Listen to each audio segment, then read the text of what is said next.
morning, everyone. Welcome. Francie Bouillet is my name. Alison Hussein Sudan. We are partners in crime and responsible for this event and grant for that matter. So, again, good morning and warm welcome to Mountain District Learning Centre workshop series on practical ways of engaging in a classroom.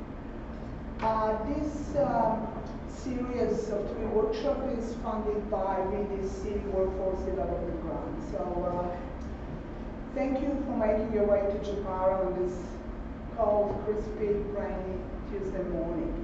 Just a bit of housekeeping before we start. So the facilities, the toilet is just outside this hall on the left-hand side. Tea and coffee. Water, please help yourselves. Throughout the morning, during the mid-session break, we will have an amazing brunch. You need to earn it though first, so brace yourself. Emergency exits, I believe it's the same way we came in. And mobile devices, we will be using them today. Yes. Yes, so keep them handy but put them on silent, please. Wi-Fi network details are on the board. Yeah. There are 3 workshop short survey on the desks. If you could please fill those out, I will come and correct them later on. That would be great. It will give us an idea of what you are expecting, and there will be another survey following the workshop, but this will be a digital content series. Okay, let me introduce our facilitator. Guiding us today is the remarkable Ashley Stanford. Ashley, I will have to read this because I can't possibly remember all this. Ashley is an academic advisor and language educator with over a decade of experience at Swinburne University and the University of Melbourne. He's an expert in online engagement, blended learning and ELICOS, a seasoned international trainer, having run programs across China and Korea, a published researcher in both English Australia Journal and TESOL in context, and a passionate advocate for inclusive and neuro-affirming teaching practices. Colleagues often describe Ashley and his workshop as dynamic, creative, and empowering. And we are about to see why. So with your notebooks, digital or paper, at the ready, please join me in giving a warm and DLC welcome to Ashley. Thank you. Thank you for the introduction. I feel like I've set myself up for failure now. Lovely to see you all. Thank you all for coming. As you can see, this is my information here, and again, I'd like to thank you all for being here and EMDLC for having me, and also to the VDC Workforce Development Grant. I hope these sessions are of practical benefit to you in some ways. They might be enormously so, they might just be in some subtle ways. In any case, if you do have any questions throughout the workshop, please ask. Always happy to answer. Always happy to slow down and make sure that everybody's questions are heard and answered. So I would just like to begin today's session with an acknowledgement of country, and that our team acknowledges the traditional custodians of the land of the Wurundjeri and Wurrung people of the Kulin Nation and all First Nations people. We wish to pay our respects to all elders, both past, present, and emerging. Okay, so the sun's coming out. So just an overview of today's session. Please don't feel overwhelmed. It will, move through seamlessly, I hope. Just the pre-workshop survey that we talked about before. We do have an embedded QR code for you to complete. If you would prefer to do it digitally. A brief, justification for using digital tools in the classroom, at least from my perspective and from others. And I think when we do consider using or implementing any explicit teaching strategies in classrooms, we need to sort of think about why we're doing that. And a good reason for that is I think it's very important to understand our learners and think about how our learners might benefit from these skills. Okay, so then we're going to look at some tools. Okay, so today's tools: Kahoot, Quizlet, Wordwall, and Jamboard. Also a brief tool demonstration, so that will be the Microsoft Office equivalent of Jamboard. I'm going to do some brief demonstrations as well. Then we'll move into the lunch break. Then I would like participants to choose and create some activities with whichever preferred digital platform you like. Maybe if it's something that you haven't done before, that could be a good opportunity to try something new. Or if you'd like to refresh your memory if you've used anything before, you may. And then a brief reflection and discussion, some toolkit takeaways, and then a little bit of the next steps in part 2 preview. I think the part 2 workshop will be in August. Yes, August 12 from memory, so that will be that as well. Cool, so if you haven't completed the pre-workshop survey, the MDLC staff will like you to. If you have not completed a physical copy, you can use the QR code. Looks like most people have done it. Thank you.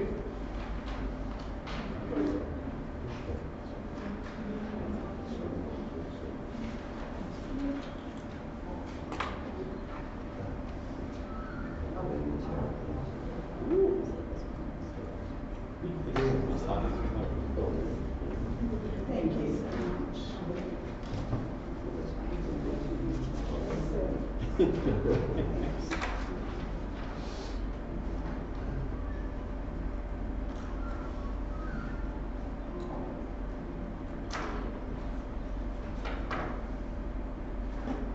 Thank you very much.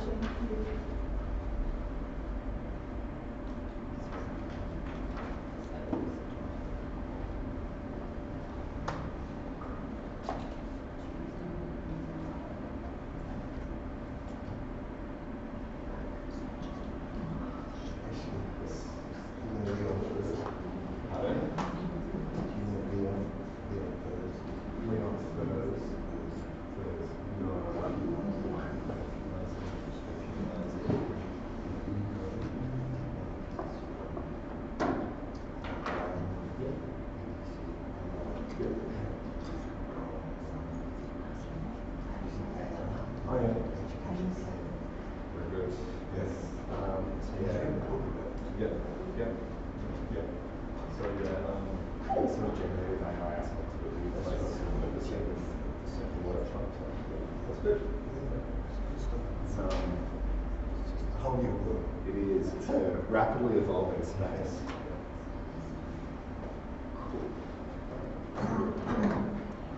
Yep.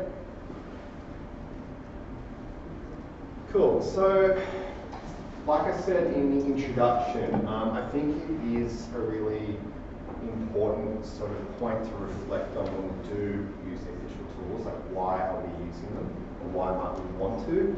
And there's a lot of sort of research evidence and sort of anecdotal evidence through communities of practice and things like that, and conversations you might have in a tea room or wherever you are in your workplace.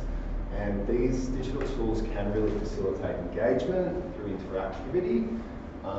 They also provide really good opportunities for visual and audio support, so it's not just language or sort of oral support as well. Improved accessibility, okay, so asynchronous accessibility as well, doesn't always have to be delivered live. Opportunities to repeat and practice and to learn things again. Also building the digital literacy competencies of our students and our teachers as well. We are sort of moving into an increasingly digitized world, which can sometimes be a little bit confronting, particularly for anybody that might not be particularly well practiced in these skills, or any students with sort of lower literacy levels as well. But there is a really tremendous opportunity for us to support that skill development for those learners. There's an increasing sort of body of research as well that talks about about how these digital platforms can personalise learning and also differentiated learning as well. So setting up sort of explicit approaches for particular students, even if they are in a large sort of classroom with different learning needs. And there are also really good opportunities to provide inclusive and culturally responsive activities as well, particularly when we're dealing with diverse learners such as the ones I teach and the ones you work with at the MDLC as well. So, I'm interested in getting a snapshot of what's already happening in your classrooms or what your learners are using on their own. So I'm interested in this question or your response to this question. What digital tools are you or your learners currently using? If you have not used any digital tools before, what are you curious to try, either for your own teaching or to support your learners? You can participate through the QR code, or you can discuss in your tables, whichever you prefer, or you can discuss and contribute to the QR code. I am interested in what you have to say about it. So it's up to you. I'll offer you that flexible opportunity to engage.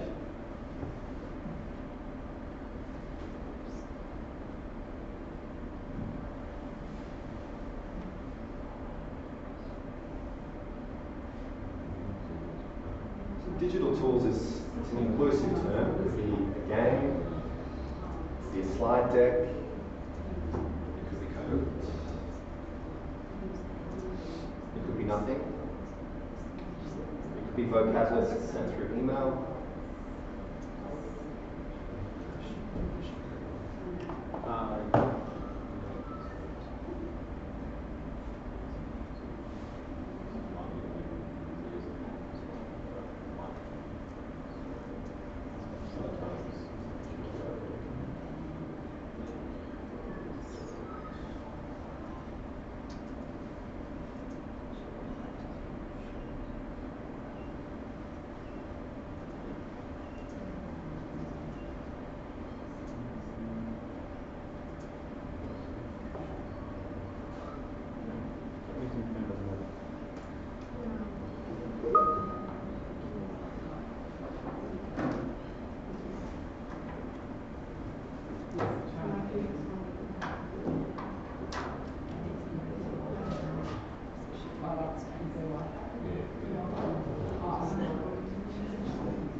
They're an inclusive bunch.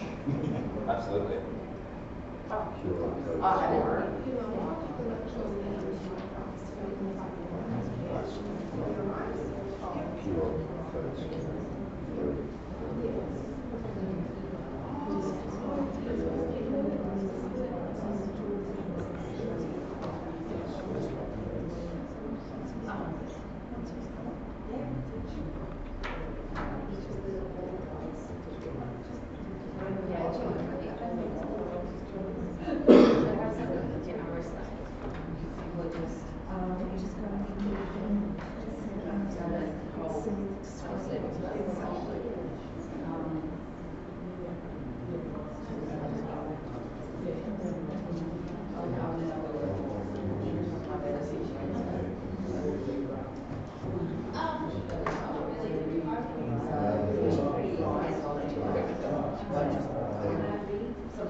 Jeopardy, very good.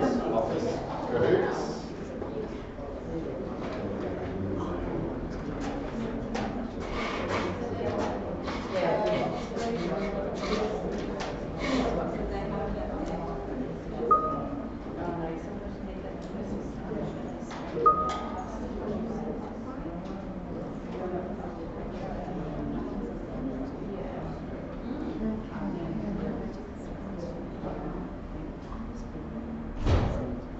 Couple more minutes if you haven't finalised your contribution. Thank you for all those so far.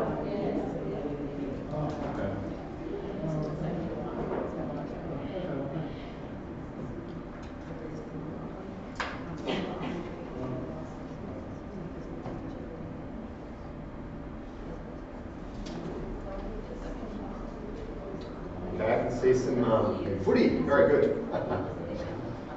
I can see some people are across the Microsoft Office suite, which is good. Gamification.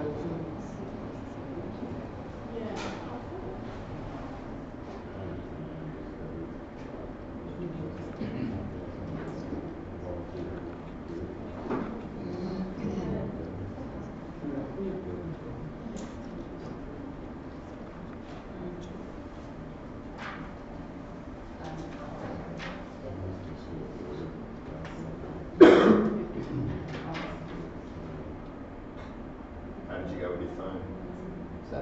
Tapping. Great.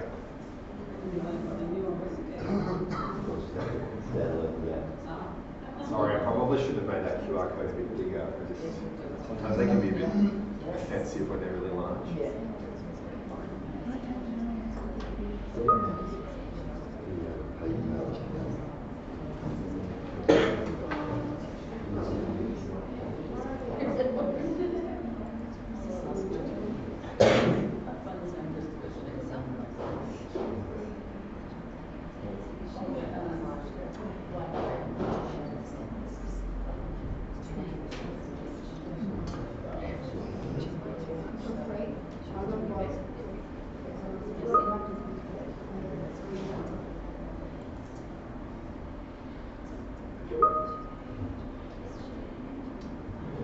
Participation in teams. Sorry.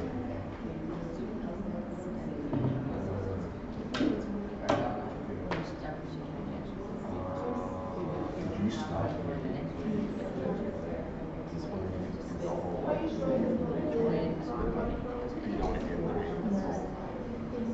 Sometimes it resets the camera functions.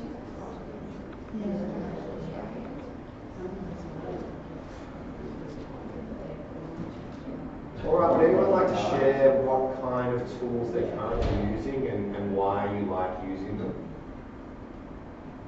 We have learning modules. Yep. Our LMS is Accelerate. Yep. And sitting in that is e-learning modules. Yep.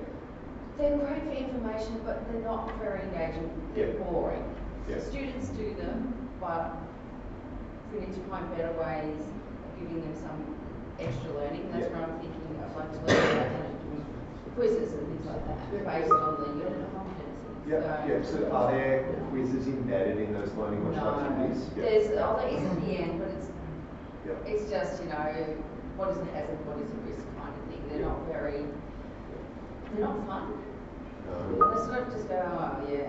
Right, and you would say that student participation and engagement in that, you know, modules are still quite good because you did say students do them. They do them because it's part of the requirements of the Right. course, but what we bring into the class to make up for that side is lots of hands-on. Okay, yeah. This is for early childhood. Yep. So, but to have something a little bit more Fun. and know how to do it with confidence. Yep, absolutely. Great. Thank you for sharing. Is there anyone else? Yep. I usually use Kahoot, Yep. Mentimeter and Canva. Right. And I think students love it because it's interactive and they are allowed to use their mobile answers. Yeah. And I think it works pretty well. Yeah. Yeah, the only drawback is that it's usually time consuming, so we need to spend some time preparing it. Yes. Yeah, I think it's worth it. Yeah. There's games and these interactive activities do take time. But I guess it's that balance and sort of low risk, high reward, despite the time. Yeah, great. Is anyone here interested in learning how to use a particular digital tool? Just looking at the second question down the bottom. Yeah, I'd like to learn more about how we can create, like get the students to create their own Yep. like word searches or Yep. Canvas at the time Kahoot, the Yep. Yep. more happy. Yeah, we're certainly doing a little. Yeah. Yeah. Yeah. That would be classified as a digital tool. I've got students quite often creating their own surveys Yep. for each other Yep. within the classroom on a particular topic. Yep. And they just go straight to Copilot. Well, Copilot's just AI, really, but I mean. Yeah. But they bring them in. 365 AI. Yeah, but they bring them in and they have a ball doing it. Yep. Occasionally, AI makes mistakes.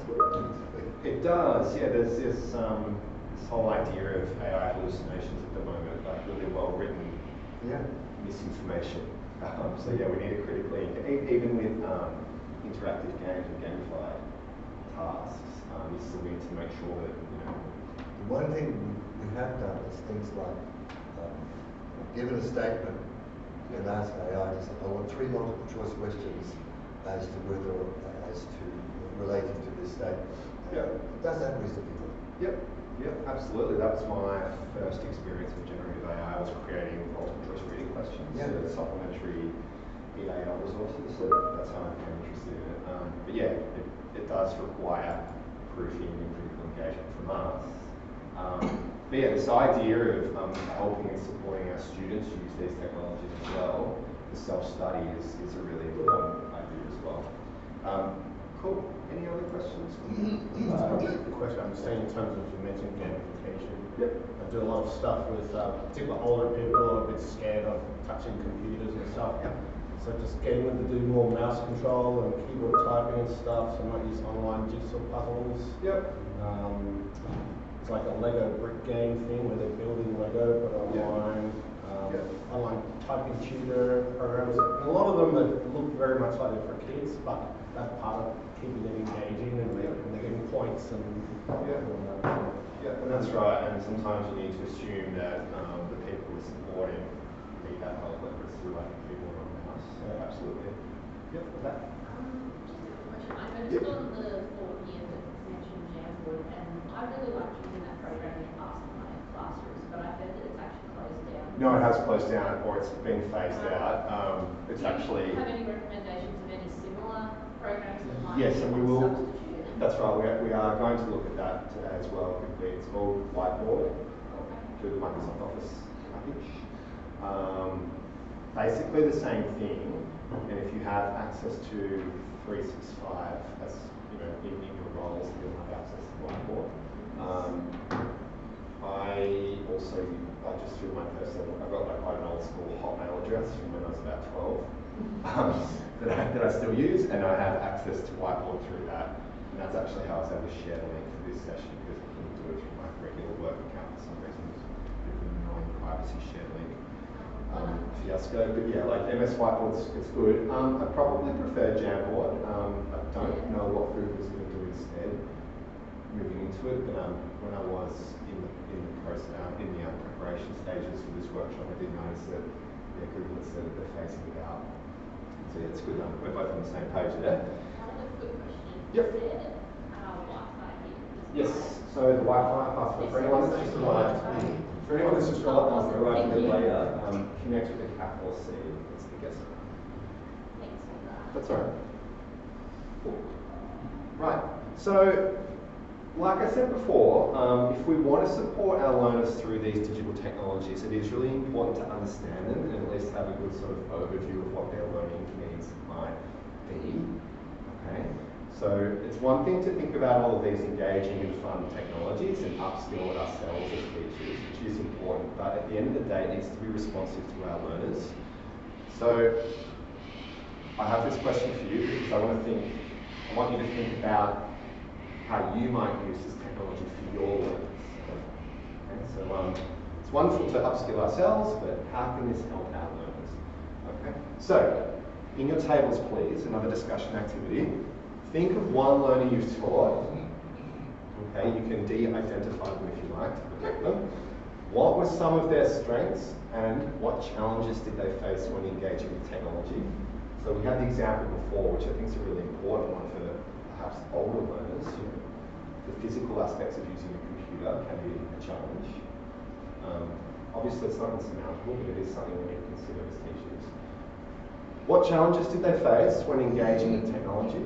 And I'd like you to share your thoughts with the people near you. Please.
You can just type that in there.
It's on its last legs after 2 years of online teaching during COVID.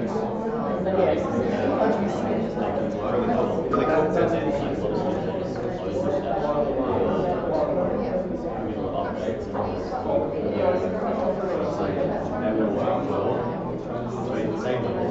A couple more minutes, great discussion, thank you. And that's an interesting like safety environment each week where but not necessarily focus on each one. That's their life. My son did that also. I was for several years there where nothing else seems to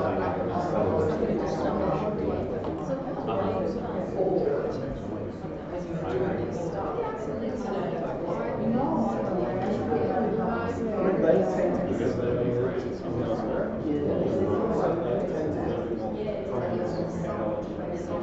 And that's where I think technology is a bit like the confidence from a lot of people. They've got lots of knowledge and abilities and all of that. That as soon as you pull out the right. Right. Just that blocking up the free. My son was in school, it's a subject we talk about. He's not brain freeze. I do the same with them. Technology. So that I find is like yeah. I tend to try to play everything back to real world files.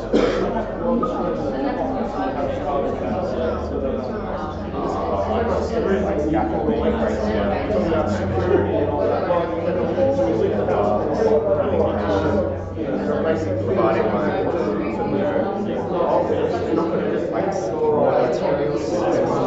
check out materials, cheat sheets.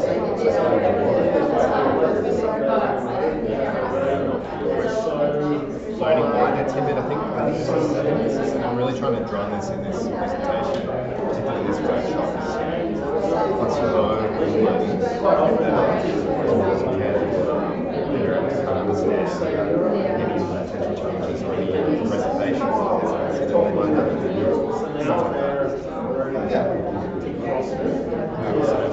I guess having a good relationship with students as well, you really feel vulnerable to make mistakes. You're like, I'm actually really scared about it.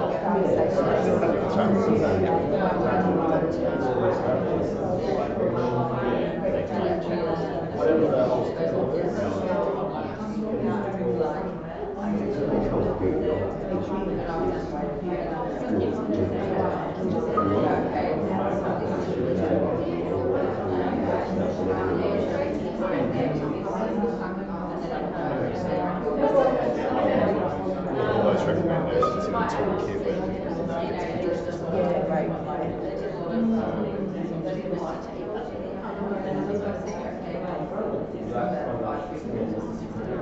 Alright, we need to keep moving just because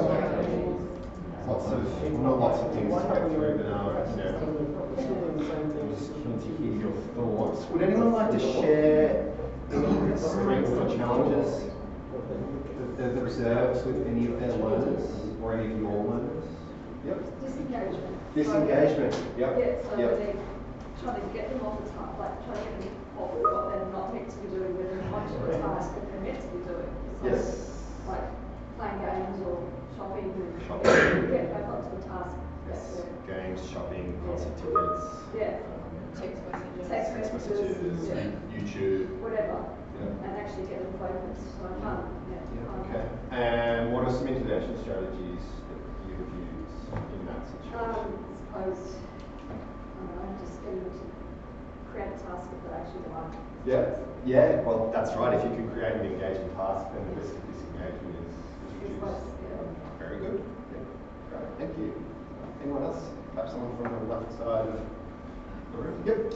I would say is lazy learners. It's like if they need to look something online, it's either the AI tool or the first link. Yeah. So I've learned to put questions in that information would be wrong. Yep. And then they have to actually then look and I've explained to them that that's wrong and you've got to use some of the things. Tricking them. Yeah. That's great. Nice. They don't really learn, but sometimes they do. Yeah, but that's I was going to say that's a great way to make them question the value of that source as the go-to and only source. 100%. And teachers and learners need to engage with the outputs that have been produced. I said that before, and that's a bit of reflection there as well. So yeah, that's good. When you say lazy. So are you noticing a pattern where the default first point or starting point is get down there? Yeah, that was just clicking on the first thing because it's Yeah. like just trying to get through as fast as they Yeah. can. Yeah. So it's just even like you've got the sponsors at the top. It's like they'll click on that without realizing that's add a response.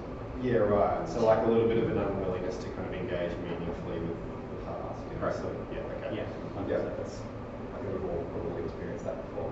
Mm. Yep, good. Maybe one more. One more student. Yep. I'm new to MDLC, but Yep. I think, and maybe it's partly who I am as well, Yep. sort of transitioning into digital and stuff like that. Yep. But I don't like mobile phones, and I like the idea of someone, I know that it's a digital world, Yep. and I totally understand that, and I like the idea of the phone being put to one side and a laptop being open. That Yep. sort of differentiates between what is a social tool Yep. and what is a school tool or a learning tool.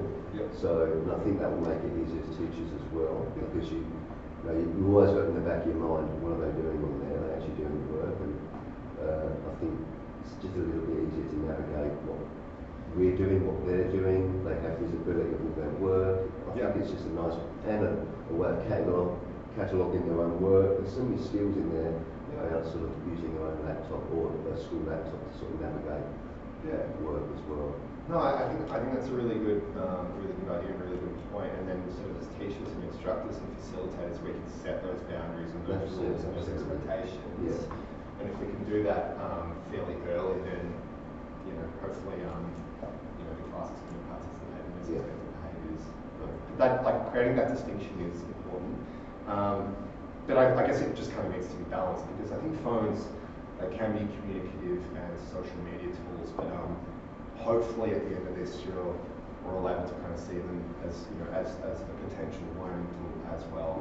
But it shouldn't ever replace the interactions between students and students and students and teachers. These are just support materials and support tools. So that's good. Brett, you had something you wanted to say? Just thinking about general fear factor as well. Yeah. I get a lot of people that are just scared of the technology. Yeah. So finding ways to relate it to real world things that they do know. Yeah. So the example I gave before was talking about file storage, talking about filing cabinets and a rubbish bin and all these things, how if they can link it to stuff that they do know, then that's not so scary. Yeah. And then that again just helps into that step of, well, see, and this is just another tool that we've got. That's right, and if you can connect it to everyday use, if it's like I come from a language teaching background, so it's about supporting functional language use, everyday language use, it's survival language. If you can connect the tools to those learning outcomes and learning purposes, then you might sort of remove some of the barriers or some of the stigma. Very good. Okay, let's keep moving. So, I'm speaking in general terms, but when we do have diverse learners, there are varying levels of literacy in English. Some of our students might have disrupted or limited formal education experiences. Most of our students will present sort of diverse cultural, linguistic, and digital backgrounds. I can already tell that you all know this from your discussions, but it is important to remember when we are creating these resources. Okay? If you're teaching, if there's a sort of, a student hasn't really used a computer before versus like a 19-year-old, there might be that digital literacy discrepancy, and we need to be aware of those things. Access to mobile phones, limited to data, Wi-Fi, or shared devices. Your students might use, just like you said before, they might have a different understanding of the way they use a mobile phone. They might not see it as a learning tool. But I think it's about creating awareness of the potential for it to be used as a learning tool and sort of bringing down those barriers around that as well. Confidence. Someone said confidence before. With technology and also with written instructions as well. So we need to think about the instructions we're giving, particularly if there are varying levels of literacy. Keyboard use, someone else said before. Very important as well. Navigation, how to use a physical device, or a computer, or a phone, setting up an app. Sometimes you need to kind of have like an account to set up an app, or you need to have the sort of thumb the thumb recognition device set up as well, things like that. And then, like I said, for the online participants, scaffolding for those that are unsure or are lacking in confidence or need more staged support as well. So all the effective teaching practices that we have, that we do in class, are still relevant and applicable when we're facilitating and supporting through digital technologies. Cool. So, digital habits. What do you think? Like, what kind of tech are they using? Are they using more of the social media, like you said before, perhaps? Are they using it more for learning? Are they using it to connect with family and friends? Or are they using it for everyday purposes like shopping? Or are they using it for journey planning? I used Journey Planner this morning. No, I used Google Maps this morning. I selected no tolls. It got me here in about the same time. I was lucky. I think very often we use it for social media. Yep. To stay connected with our own friends. Sometimes I use it for journey planner. Yep. Google Maps. Yep. But I would say the majority of time it's social media. Yep. Various types. Yep. Google. Yeah. Nearly everyone knows Google. Yeah. Most people have done something. Yep. I mean, Google's become a verb. Yeah, I Googled it. Yeah. I ChatGPT'd it. I don't even always know what they're, as in they don't even know that's Google. They just, I asked my phone. Yeah. Does anyone know if any of their students are using it for self-study? Occasionally, if they're learning English, some of them will be in that habit. They're almost over-reliant on their phone to go around and translate everything, and Yes. almost to the other extreme. That's a really good one. Yeah, translation software now, you can sort of scan. You can use a variety of different applications to translate that are sort of focused on a particular first language background too. Yep, I got tricked by someone who was filling out things really well, and I was like, oh, your English is too good to be here. And then I started chatting with him like one-on-one, and I was like, his English is awful. But he's just very good at using the phone and scanning and translate everything. Yeah. Very effective until it comes to actually conversation. Yep. Yeah, I mean, I noticed a very similar thing probably at the start of 2024. My English for academic purposes students were all of a sudden producing this writing that was error-free. I was like, I know you're writing, I've taught you for a long time, and this is not. You are a good student, and you make mistakes because this is an additional language and you should be making mistakes. And then, so again, you've got to apply your own awareness and knowledge and contextual knowledge to make that determination. I have a Chinese student who's very chatty but needs to look at everything in Mandarin, put everything in Mandarin and then comes out in English. Yeah. And at one point she tried to explain to me that they had a problem with the teachers at her school and she wanted to send a letter to the headmistress of the school and so on. So then she showed me the letter and I was just staggered. And it was, may I bring this to your attention? Dear Yes. Mrs. So-and-so. Where did this come from? She said, Internet. What is- ChatGPT. Yeah. But she, she learned a few things from that. She actually got there was some learning from it in as much as know how to open and close a very, very formal letter. Yeah. Yeah, some of the discourse markers can be quite sort of contrived and overdone. Like, may I bring this to your attention? Sort of, yeah. One I used to get all the time was, Dear Ashley, I hope this finds you well. Like every time, starting an email like that. And that was often an indicator of translation. The only thing I changed about it was she had something at the bottom like kindly ensure that the situation does not occur again. So I don't use kindly anymore. It's overdone, pompous. It is pompous, yeah. We don't use kindly. Yeah, and the other one was spoon. Like, the only time you hear whom today is to whom it may concern. It's about the only time. Yeah. No one's going to walk into your office and say, to whom am I supposed to deliver this package? Excuse me? Yeah. It just doesn't happen anymore. Yeah. Yeah. Even the BBC, there was a program that said, whom in English will probably disappear within the next 5 years. No one's going to use it. Yeah. Well, I'm all for the removal of pompous language, so let's bring it on. A lot of kids are using this word in Very good. Yep. But then I think that they're exposing particular language. But also they're using social media to improve their knowledge in certain things. So if someone wants to put a art engine, they'll go on YouTube or they'll go on Instagram or, hairstyle and makeup. So you can use it for self-learning, self-study, but not necessarily things that, that we want to do. Yes, right. So there might be, yeah. And I guess that's about sort of balance as well. Yeah, I mean, there is some reliable and interesting and important information that can be found on social media. There's a lot of misinformation as well. Sometimes students they're not aware of the kind of conceptual level of misinformation. Like, we need to kind of help them navigate that. I think misinformation sadly is not going to go anywhere. Great. So yeah, sounds like your students are using them, using a variety of different technologies.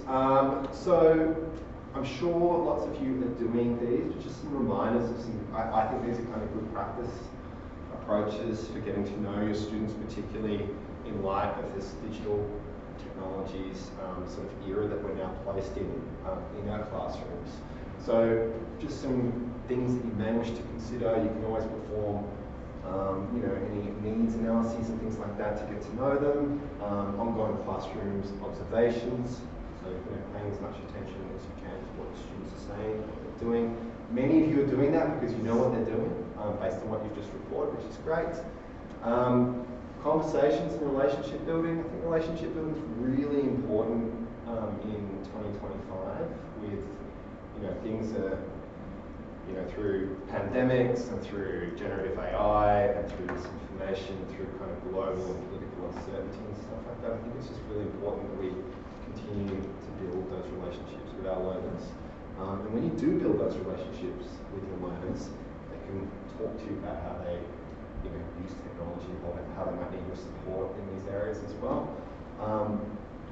Learning reflections as well. Obviously, I'm getting you guys to think about your practices and what you've seen in your learners. I think these are really important.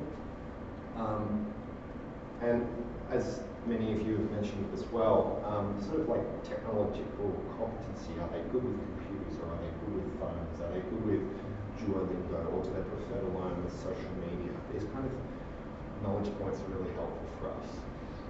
So just to sort of summarize, when we understand our learners, it can help us choose the right tools that match their strengths, familiarity, and literacy levels. It can help us build confidence, starting with what they can do. It's not going to be helpful if you create a learning activity that the students are unable to perform. Not that you would ever do that, but sometimes we need to kind of really remember what they can actually perform. Obviously, we want these practices to be inclusive, creating activities where no one feels like behind, due to language or some tech barriers. If a student doesn't have access to a phone, then we need to think of other ways to make that inclusive, perhaps it needs to be computer-based. Relevance as well. Yes, materials and activities need to be engaging, but they should be in response to learner needs and learning outcomes as well. Also, overwhelm, I think was mentioned in the chat before, or feeling sort of nervous or confused about the technology as well. So scaffolding, one step at a time, presenting asynchronous resources or toolkits or cheat sheets in case someone gets lost or misses a step. I know all of this, some of this stuff does create extra work, and I don't want to increase anyone's workload or make it more burdensome for teachers. But it is, something that we do need to remember. Right, Kahoot. Yes. I was going to say, another concern, obviously, for us is when I used to work at the university, far more similarity between the cohort. Yep. Students were at least similar age and maybe similar backgrounds and Yep. similar abilities, whereas now there's so much variety, at least I find that. Yep. So that in itself is a big challenge for me. Yeah, absolutely. Because I can say, well, you're really comfortable on your phone, but well, you're a little bit unsure about it all. And Yeah. so that already is something we've got to consider and how we've got about using it. Yeah, and that's right. And we can't be complacent. We can't assume that everybody has the same access to technology or the same digital literacy skills or language skills. So it's we have a fairly key role to build that knowledge so that we can support all learners, and foster that inclusive environment. Right. So we're going to play a Kahoot. Okay. Though I think we only have access to 10 players, so I might need people to pair or triple up. Are you able to help me with that? Yeah. Great. Cool. So if you don't like using your phone, you can stick your hand over someone's shoulder and play the game. I'll set up the QR code. Feel free to give yourself a funny and creative name.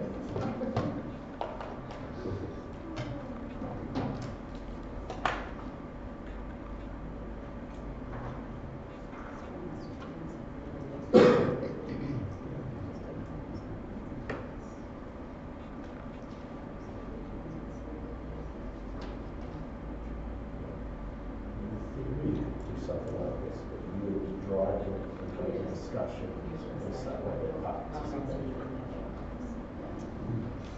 So unfortunately the free version only permits 10 participants, which is why we've obviously got more than 10 people in the room. So which is why I'm asking people to party up. So maybe we'll allow one person online to play, and then we can sort of have 9 groups live.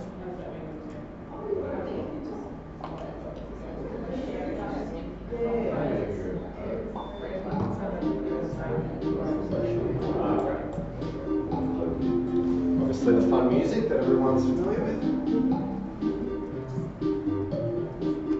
Now I know many of you come from different sort of teaching expertise backgrounds, so I made this because I am a language teacher, so it does come from a language teaching perspective,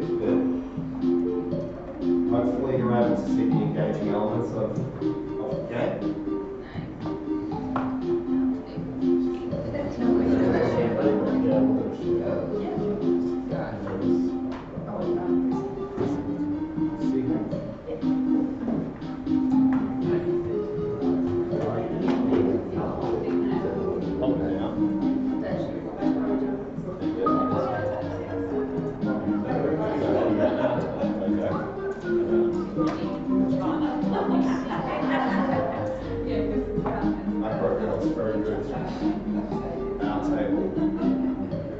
Tech savvy.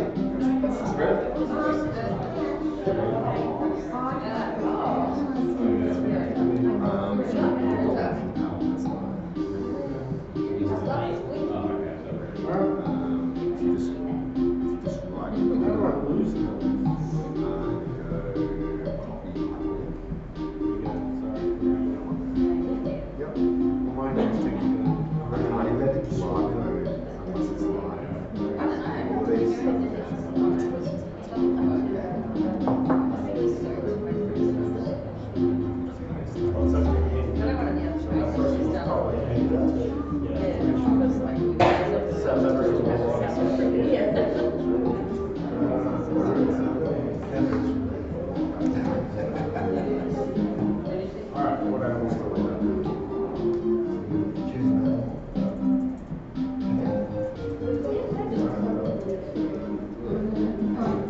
I'll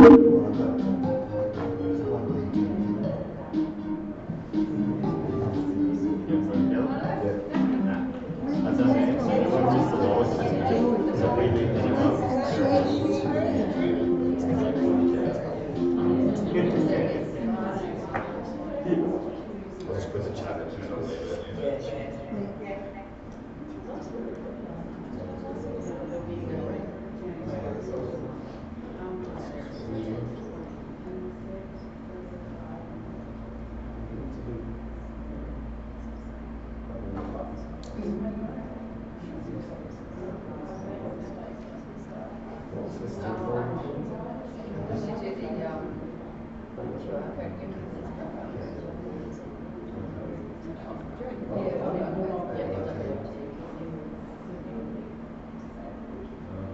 Still got a few spaces if you wanted to join individually or if you anything, but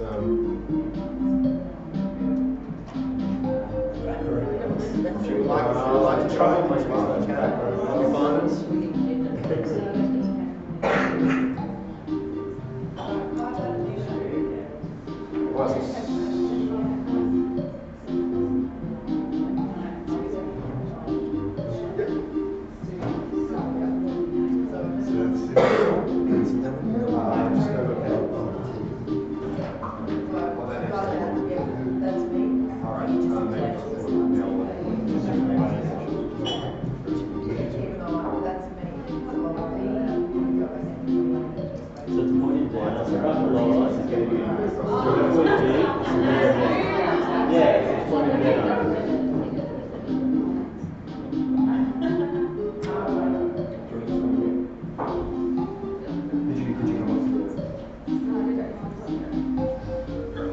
Cool, we've got 8 players, so just maybe one more.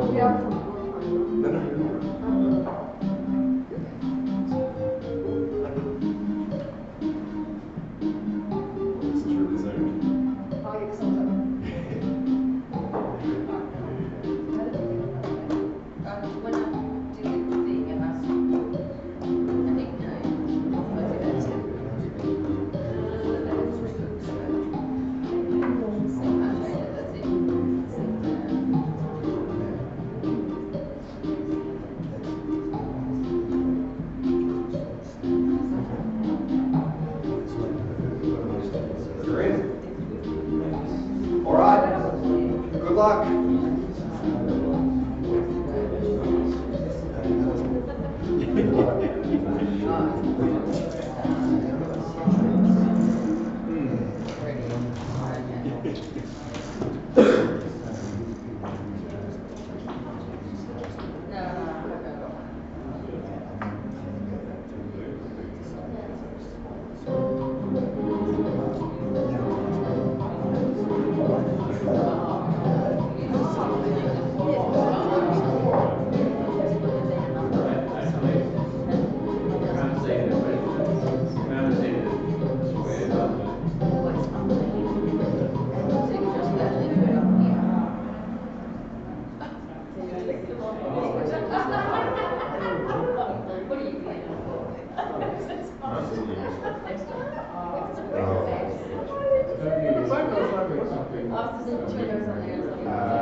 I was rushing to make a coffee, so I thought that was going to spills on the message. It took more time.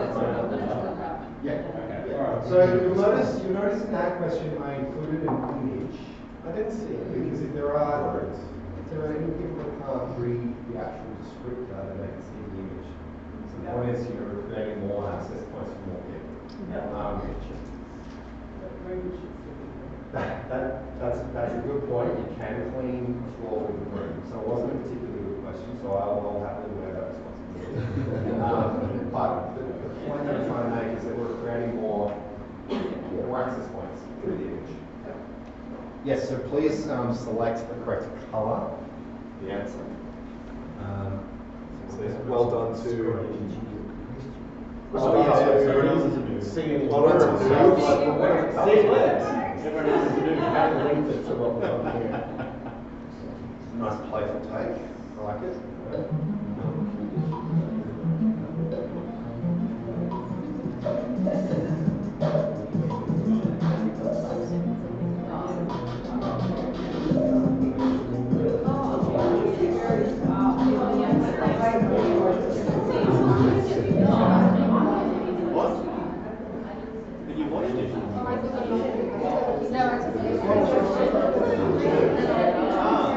Pay attention to the image.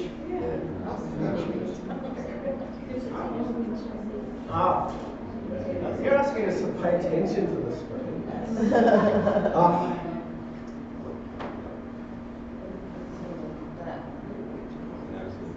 Just trying to show like the sort of different options you can use with the questions.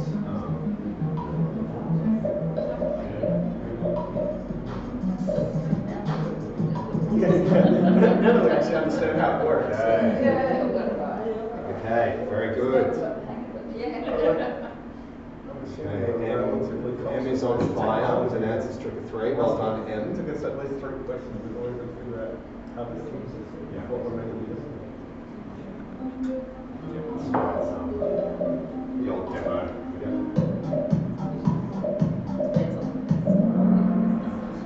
Very good. Very good.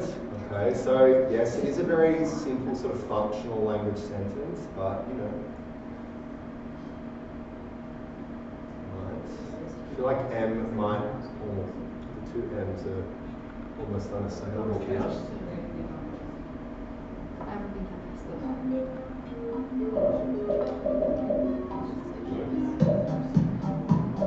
School, you're shell chefs. I mean, you might be able to buy some forms of penicillin. You might be able to paint painkillers. At a school. This is where like the rigidity of the teacher comes in. No, it's not. Yes, good. Okay, and then obviously one of the fun things about Kahoot is this podium.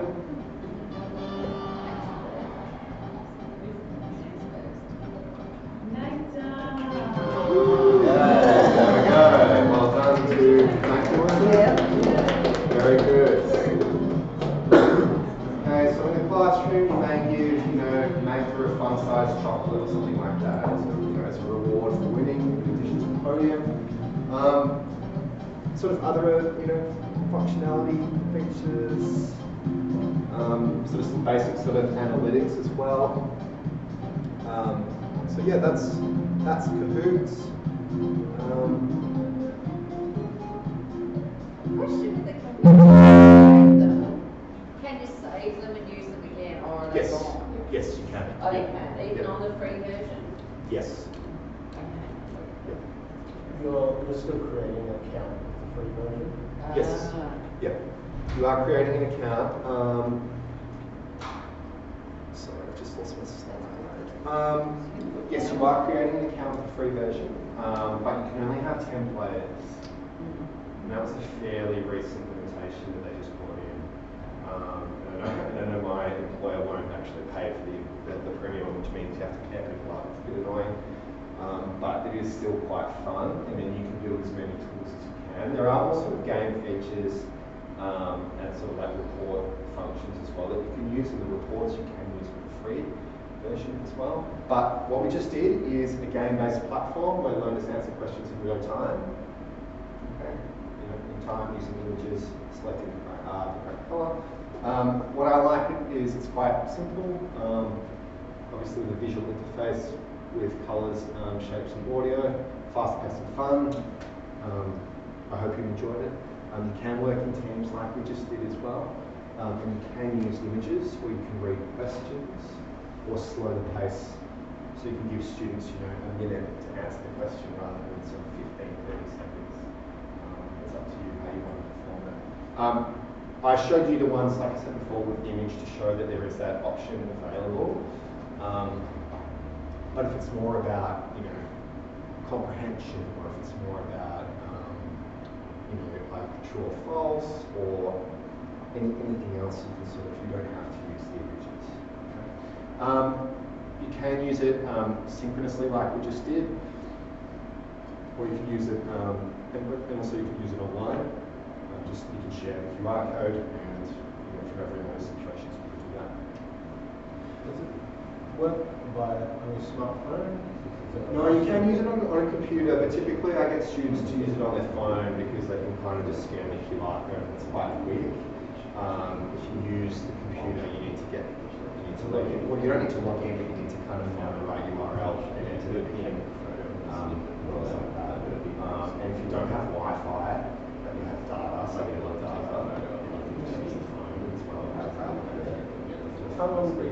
Doesn't take so long. That particular activity probably took me 15 minutes to make. I don't think it was any longer than that. Obviously the questions were pretty simple, and the images I didn't use. I didn't create. They were just produced as part of the free Kahoot subscription.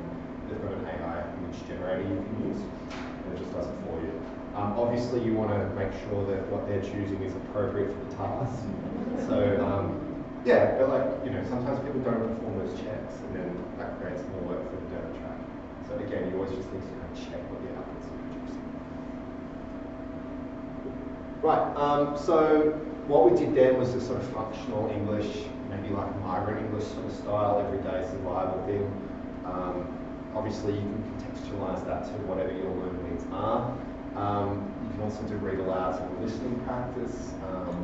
Maybe you want to sort of produce more cultural or functional knowledge or content for your students.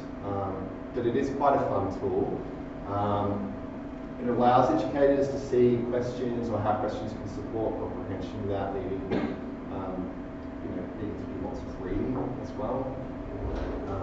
It's quite clear, quite visually appealing, can offer the context clues through images like what we just did,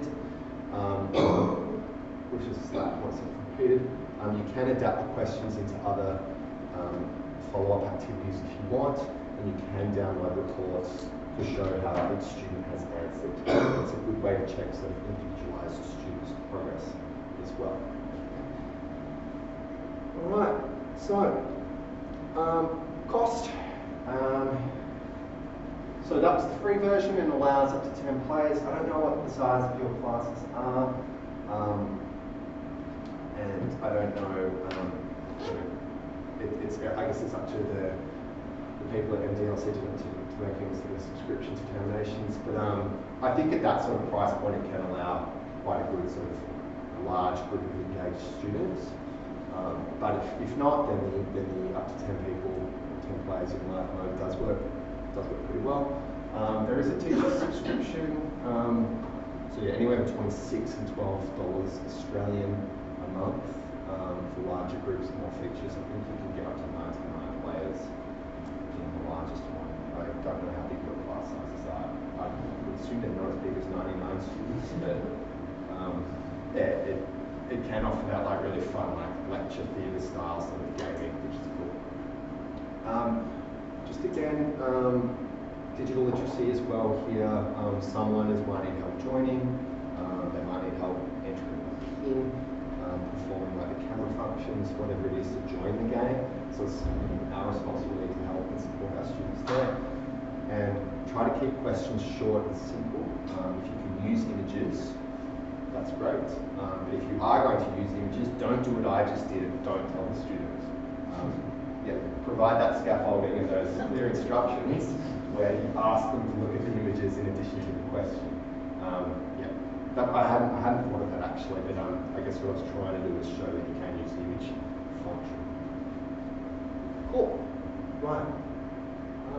Quizlet. Are we on the break? I think it's a good time to break now. Do you want to do it now or after Quizlet? Well, let's do it now. Okay. Yep. Cool. Okay, when do we break, right? So, I think you learned, maybe not, but still, we are providing you with an amazing brunch. It's over there in boxes for each of you. There is another box with sandwiches. If you still feel packaged, please help yourself. Vegan and vegetarian options, we have a few. We haven't had any yet. Some of you are vegetarian. So we are back at 11ish, 11:05. Yeah, 11:05. And also, I was hoping I'll take some photos of all of you ready for the debate. If anyone objects to being on a photo, please let me know. Thank you. Enjoy. Start. Did you enjoy the brunch? Yes. It's the last full day. Are you coming to the other workshops? Oh, yeah. Even tomorrow. If anything, this should be a good motivator. Thank you. Thank you. We'll do everything to fill you in. Thank you, Ashley. Over to our facilitators. Thank you. Great, thanks again for brunch. That was a very good spread. So the next digital learning tool sort of application, I guess you could say, that I would like to show you is Quizlet. Has anyone used Quizlet before? One person used Quizlet before? Okay, so I'll show you how it looks to begin with. The activity I've made for this is called Jobs in Australia. Again, so it's coming from a functional language perspective, which is where I'm involved in my teaching practice. So anyway, I hope if you're not from that particular content discipline, then hopefully you can still see how it could be useful in whatever content or contexts you're teaching in. So this is how I would run Quizlet. And we'll go into a sort of more detail in a minute. But it's basically just a flashcards vocabulary, sort of like delivery of that, and then you can test the knowledge once you've sort of delivered that vocabulary. So, no, close. So let me just, I don't know why it's not, let's go to number 1. So this is, I'll just kind of show you how I would So it sort of relies on eliciting responses. So if I'm looking for someone whose job is to clean houses, offices, public places, etc., what might that be? Cleaner. Very good. Okay, it's a cleaner, and then you can see the image as well. So click the card to flip. Yep. Flashcards. You just click anywhere on the screen. On the screen, right. That's right. So I've got my description. Okay, and you can even use the up and down arrows on your keyboard. So is this something you would work like this and just get people to yell answers, or they? Yeah, you can, and usually do it like the beginning of a lesson to sort of pre-teach any vocabulary. You know, if you've got students from diverse language backgrounds in any area, then they need the vocabulary. It doesn't have to be from a language teaching perspective. Okay, cool. So, yep, that's right. Okay, someone who is employed to assist a cook in a kitchen. A sous chef. Maybe not as highly. Almost. Very close. Apprentice. Yes, maybe.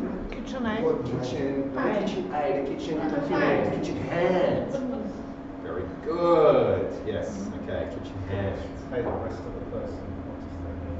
That's right. Yeah. Okay, someone whose job involves preventing people going to places without permission, transporting large amounts of money, or protecting goods from being stolen. Security. Security guard. Okay. So obviously that's quite a long description, so you might want to grade the language, you know, to the level of your learners, and you can make that determination. So this is probably more from advanced, but yes, the correct answer is security guard. Well done. Someone who works in a factory.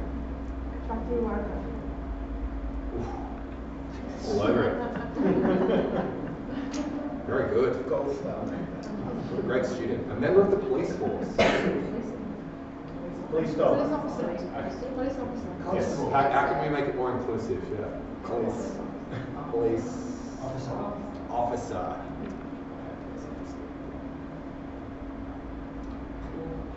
All right.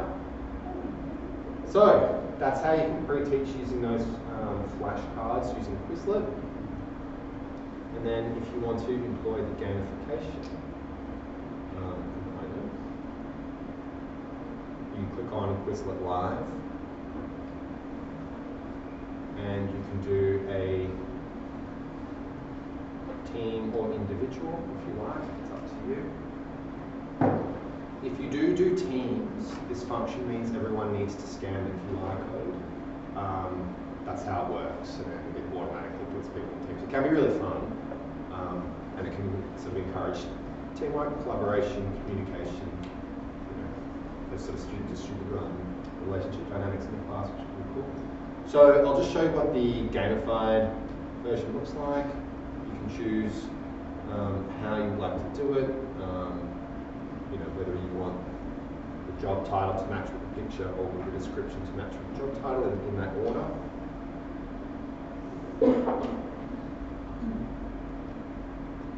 So let's go for this because it's a little bit, I think, a bit simple because it's less language heavy.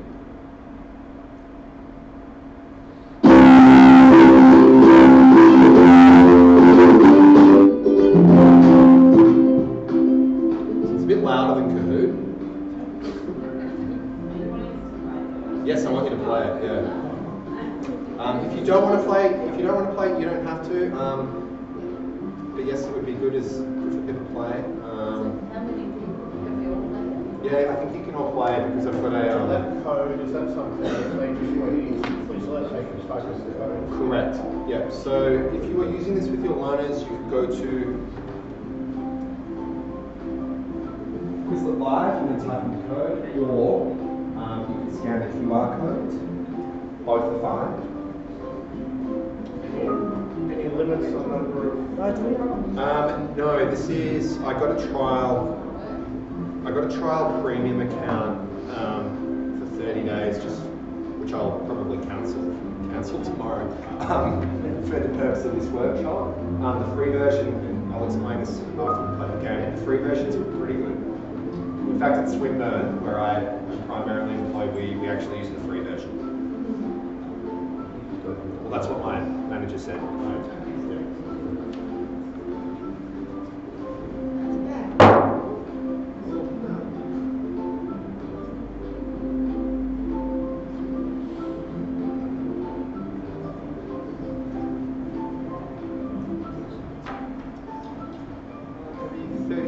For anyone else who wants to join.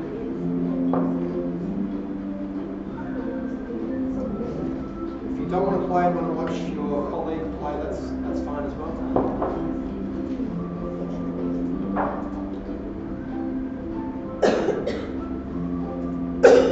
Oh, we've got lots of players, so it should be pretty fierce competition.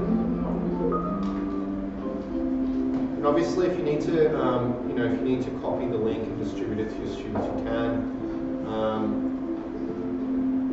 In my teaching, I often use a Microsoft Teams chat to send links and things like that. It's up to you. Cool. Am I okay to start the game? Yeah. All right. Good luck.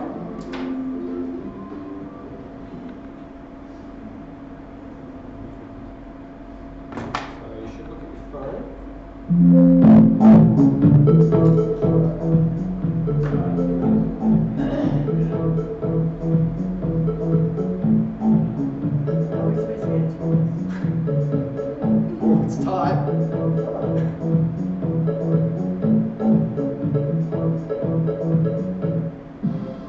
Okay. There we go. Maddie the Puma has won. Congratulations to Maddie. Obviously, there was a very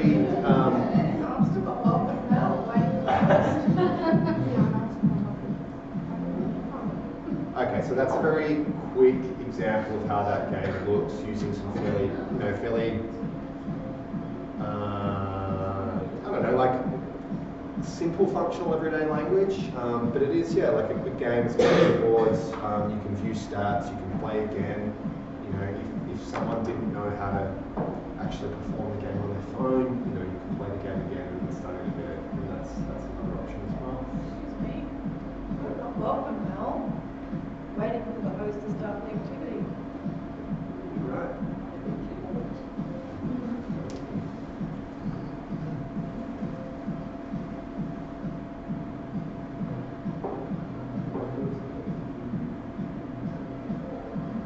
Did you enjoy it all? Well, yeah, I joined at the start. Yeah. And that's, You always play? no, I'm still waiting. Ah, okay. Yeah, I'm sorry, I don't know. It's all right. It might just be like this. Yep.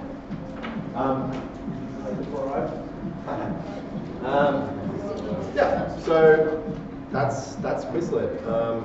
It's pretty good, and it's also the team function like I mentioned before. that's the age-old problem with using technology in the classroom. It's always something goes wrong. And it's usually not that easy to explain why. Yes, I mean there can be accessibility issues, of course.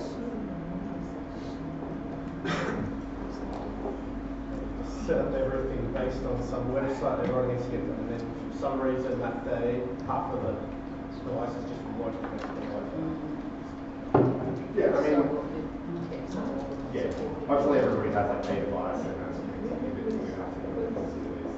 Oh, like I'll have things that will work every week except that 1 week, and then suddenly they just won't work. It's unexplained why.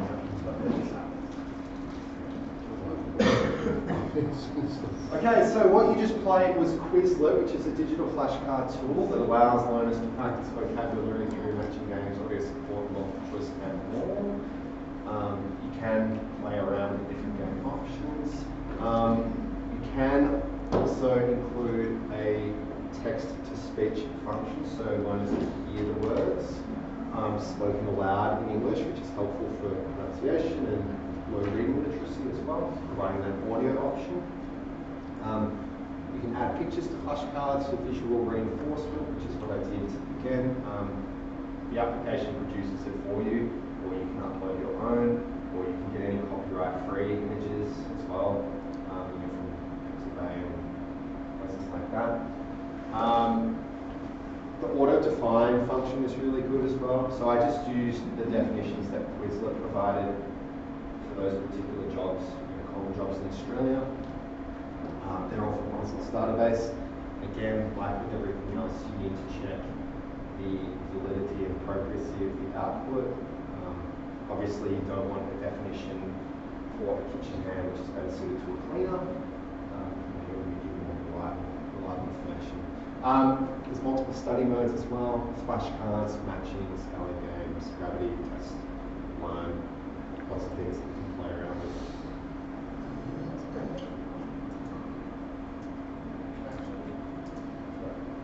Do any of these quizzes work where you can give answers orally? The speech to text certainly works with learning. I'm not sure if it's a good question or follow that up. I'm not sure about actually providing spoken responses. I don't know if the technology is quite there, but I'll get back. I'll get back to the work and produce the toolkit.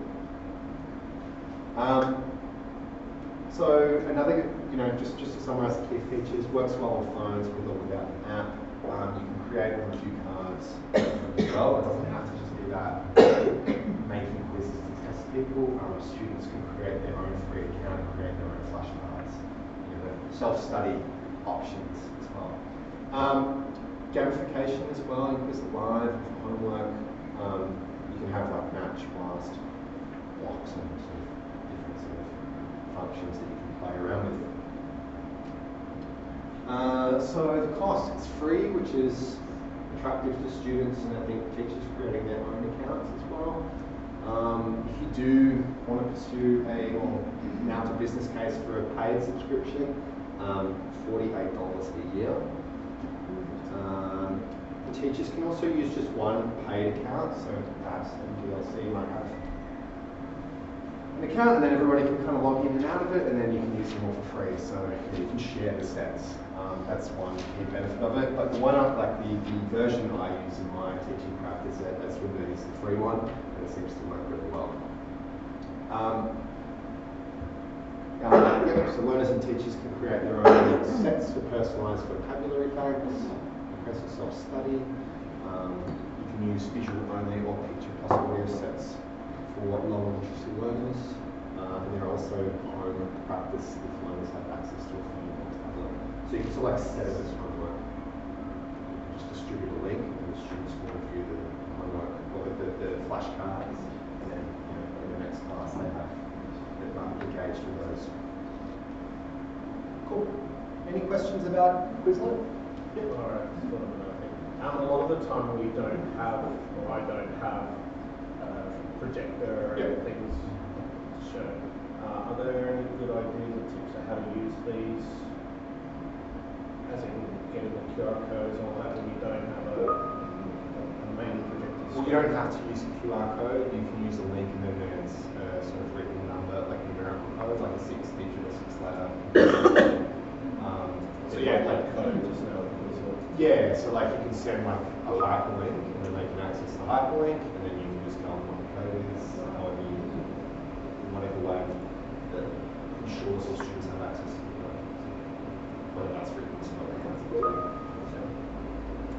Yeah, but as with anything, it's not perfect, so there might be accessibility issues, but generally, I think it's quite good. The Kahoot one, was that still dependent on having a stream with the bulk of the For that synchronous delivery that we just did then, that live gaming, yes.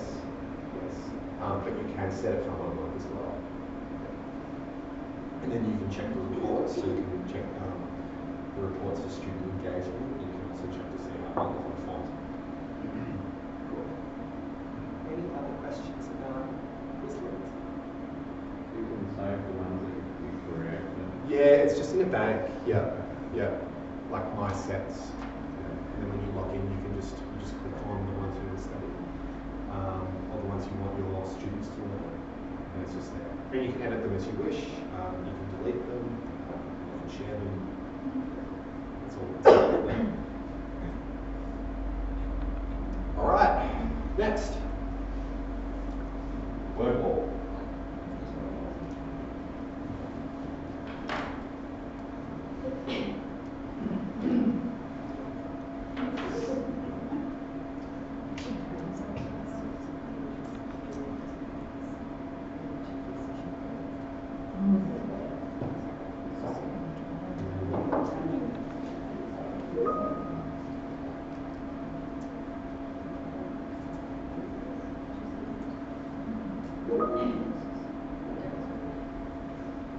Once you scan the QR code, you're welcome to Stop. sorry? Yeah, you should be able to. Just wanted to answer the slide.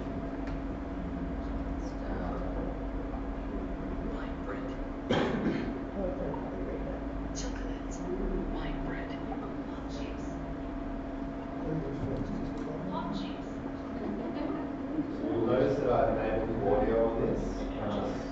Exclusivity. So there is.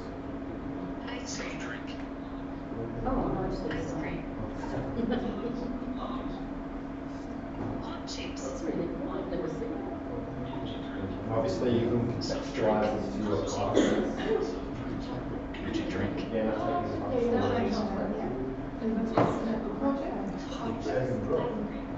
Very boring, this healthy food selection.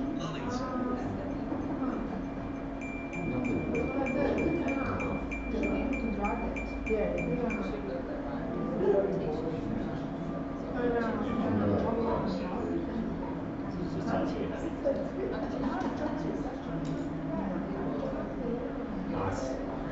Back Back on. Still So I had to flick it up because it was like showcasing like how to do it. Okay, that's cool, that's cool.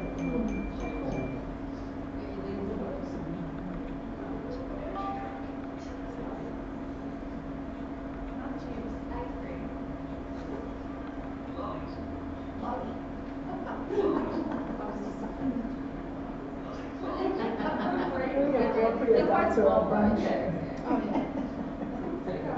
We can scan this.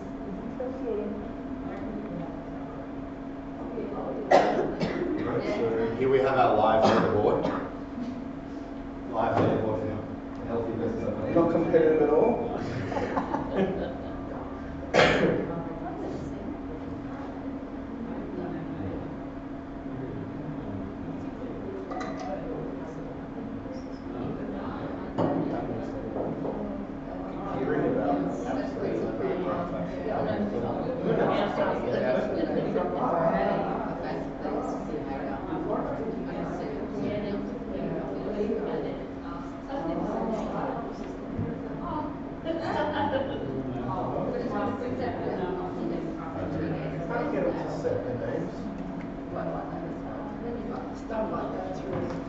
She's told me. I didn't actually.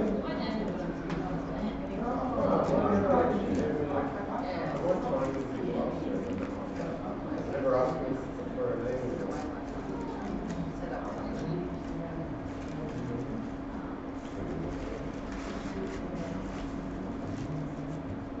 Does everyone else start like that? Maybe once you finish. Yeah, but they never asked me. Doesn't matter. I can see your fast. Yeah, that's the important thing, not whether it works or not.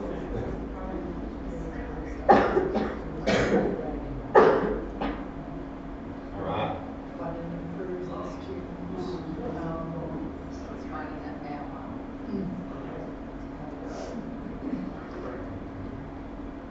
Is this predominantly what this one does? Classification? No, this you can use this in a variety of different ways. You know, quizzes, speaking cards, spinning the wheels. Like there are a variety of different game modes. I just wanted to create like a very kind of simple way of showing how you can use it.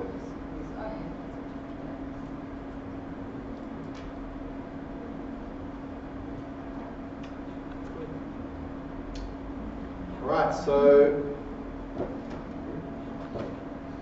what you just played was called Wordwall. Another online tool to create interactive games and printable activities using your own content. It's a simple visual game. Formats reduce language load. Repetition and categorization is particularly good, which is what we've just done with the healthy versus unhealthy foods. Just a simple categorization game. Obviously, you can increase the difficulty of the content and contextualize the content and the vocabulary for your particular students and their needs. It can be played on phones and also on PCs. And I think it's a kind of fun way for reinforcing key concepts with minimal setup. Very, very quick to make those kind of games. Once you're sort of used to doing it. I'm not saying it's anything instantly quick learning experience for teachers, but it can be quite a time efficient option. One thing you might have noticed is that I enabled images and audio, and I tried to include a variety of different English accents. I'm not sure if anyone picked up on that. You can present sort of like an American accent or like an Irish accent or an Australian or a Kiwi or something like that. So you can provide that diversity for your students. This one, so if you create your own account, you can get 3 activities that are editable, and you can keep those. But you will need to pay a little bit extra if you want unlimited features. So it doesn't give you the same amount of activities as Kahoot or as Quizlet, but it does create like a very sort of gaming experience. So can you just explain more what you mean by 3 editable activities?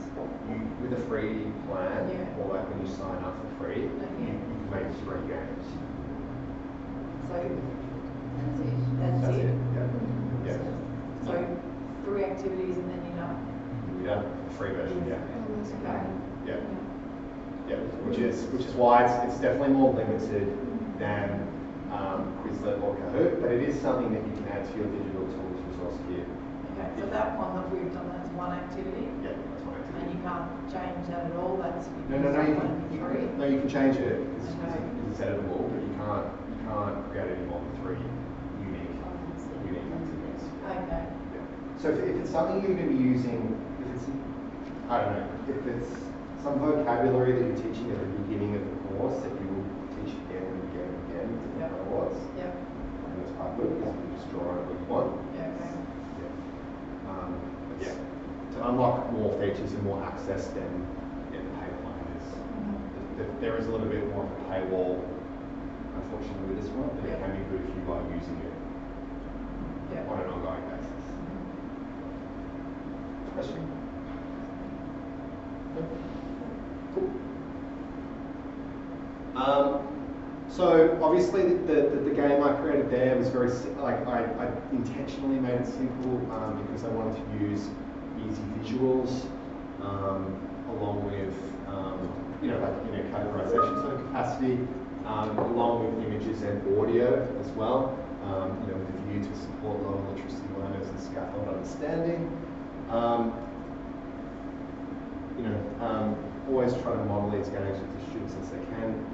Once they're familiar with how to use it, then that's another sort of skill that you're teaching, and that might encourage them to start their own free editable activities plan themselves, and they can use that for their own vocabulary or learning development. Again, the QR codes are quite useful along with short links. People have computers and that's easy for them to use a computer, that's totally okay as well. You can also print as backup and use printable versions in case of tech issues. Just again, you've got all bases covered. Right. Cool. So I know this will be the last digital tool that we'll be looking at today, because I want to give you some time to create some of your own activities. Obviously, I can show you anything if you have any questions with any preferred platform, like giving a sort of like demonstration of how to make an activity kind of capacity. But I think, as you said before, it's really good to see these tools from the perspective of the student, to really understand the student experience with these resources. But I think, putting these ideas into practice is always a nice way to finish. Well, not finish, we've still got quite a bit of time to consolidate the ideas that have been delivered in this session. Originally I was going to go with Jamboard, but as we know, Jamboard is the Google equivalent of Microsoft Whiteboard, and Google have decided to phase it out. And as I've been sort of discussing with some teachers today, anyone with a free Microsoft account can access Microsoft Whiteboard online. You can also, do staff have access to Office 365? Yeah. Yeah. So like schools, universities, colleges, RTOs often have access to Microsoft 365, Office 365, like Word, PowerPoint, Excel, Forms, Teams, all those things. And then you can access Whiteboard with that. You can use the paid tiers. I don't really think it's necessary though for this particular platform. Wordwall's another thing, but not really necessary at this point. In case there are any issues with employer subscriptions to Microsoft Office, they were the latest pricing schemes I could find online. So I'll wrap that one. So the school versions should include Whiteboard as well. So Microsoft Whiteboard, it's a free collaborative digital whiteboard integrated into Microsoft 365 and supports in-person and remote teaching, allowing teachers and learners to work together in real time. It's kind of a little bit like Padlet in some ways, if anybody's used Padlet. We're going to look at Padlet in more detail in the second workshop. And Padlet's probably slightly niftier, but I just wanted to go for a more sort of like deliberately kind of like low cost,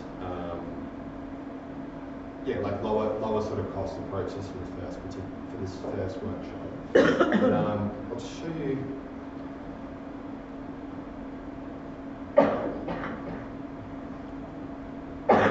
What it kind of looks like.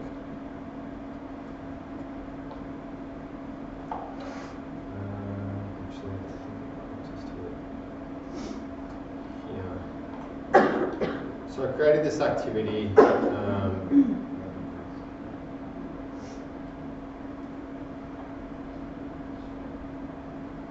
And again, it's Sorry if that's a little.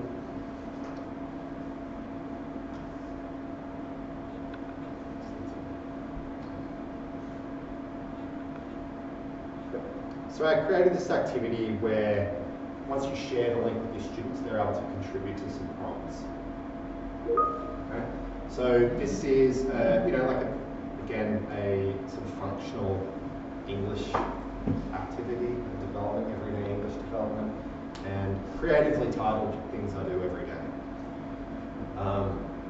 And then it's sort of like the objective of Things I Do Every Day is to support vocabulary development around common daily actions. For example, wake up, eat, go to work, while building digital and collaborative skills. So you can send the link and then students can contribute. And then you have a pool of answers from your students. As you can see here,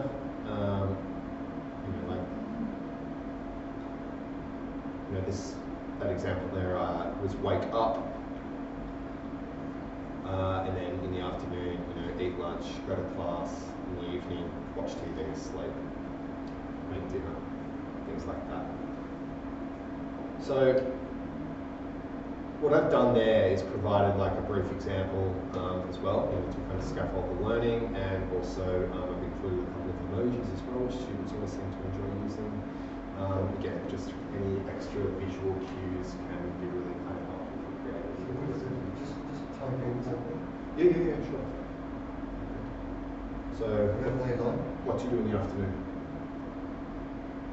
Read a book. Read a book. Like that. And then, So if someone else is writing, do they write in a different box? Yes. So, yeah, that's a good point. So this is where you need to have quite clear instructions, unless it's a group activity. So if you're putting people in pairs, then they can just write in one box. But if it's an individual, then you might want to. You could even put in your name to clearly identify it there, and then that way you know what the students contributed. Each student will be contributing to the same whiteboard at the same time. Yes. So this is one activity in the whiteboard. And then you can change the colours. I've included the time indicators for the afternoon and the morning, and then the moon for the evening. Like the visual scaffolding, which I think is really important in these digital tools. If you can do that, it's pretty basic, but it's free, and I think it's quite effective. And then you can get quite a large pool of answers, and then it's quite easy and quick to check. Padlet is certainly more sophisticated, I think, in its functionality, but It's like just a digital version of physically handing out lots of whiteboard markers and then guys go and on an actual. Yeah, it is, and it probably saves the time and the sort of physical resources of all the paper-based things as well. So that's another way of kind of thinking about it. Did they have images? Yep. You can add images, you can add emojis, you can draw,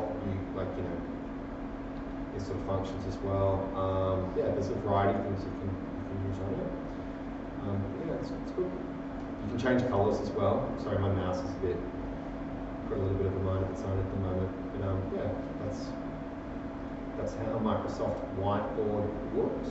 Could you please share it so that we can have a go at typing? Would you be able to share it? It's in the Power. Are you able to distribute this link?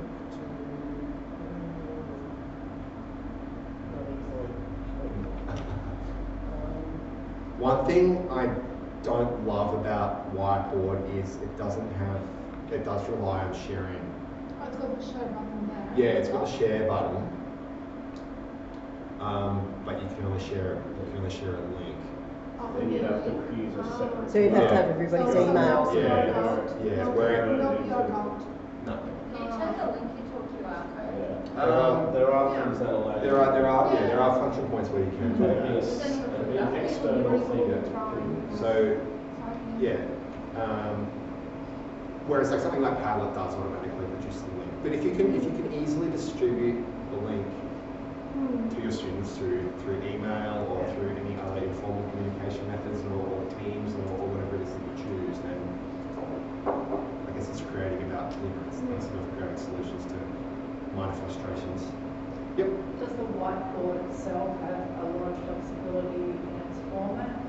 Like, Yeah. can you use it for like brainstorming and stuff like that? Yep. So I just created a kind of like basic tiled version here, but yeah, there are other options, and yeah, like I would encourage you to explore those when you do this creation. I assume it could just be a blank screen. It could just be a blank screen. I could have just written things I do every day, but then it doesn't. But I'm pitching this to kind of like to lower language level students. So like again, it's about contextualization. You need to create it to be purpose built for your students. Sorry, is that the default font size? No. The actual text bits are quite tiny. Yeah, the text is small, but it's not. Use your mouse wheel and zoom in. Yeah, you can. I mean, and you can do the sort of zoom functions as well, and then the students are able to kind of do that when they're on their end too. But yeah, it's not perfect, but it does provide a very, I think, time efficient way of getting output from students. I can think of, I guess, Zoom as its own whiteboard anyway, but that idea, like I've had when I've got Zoom only classes, then that idea of having a workspace or whiteboard of some sort is useful. Yep.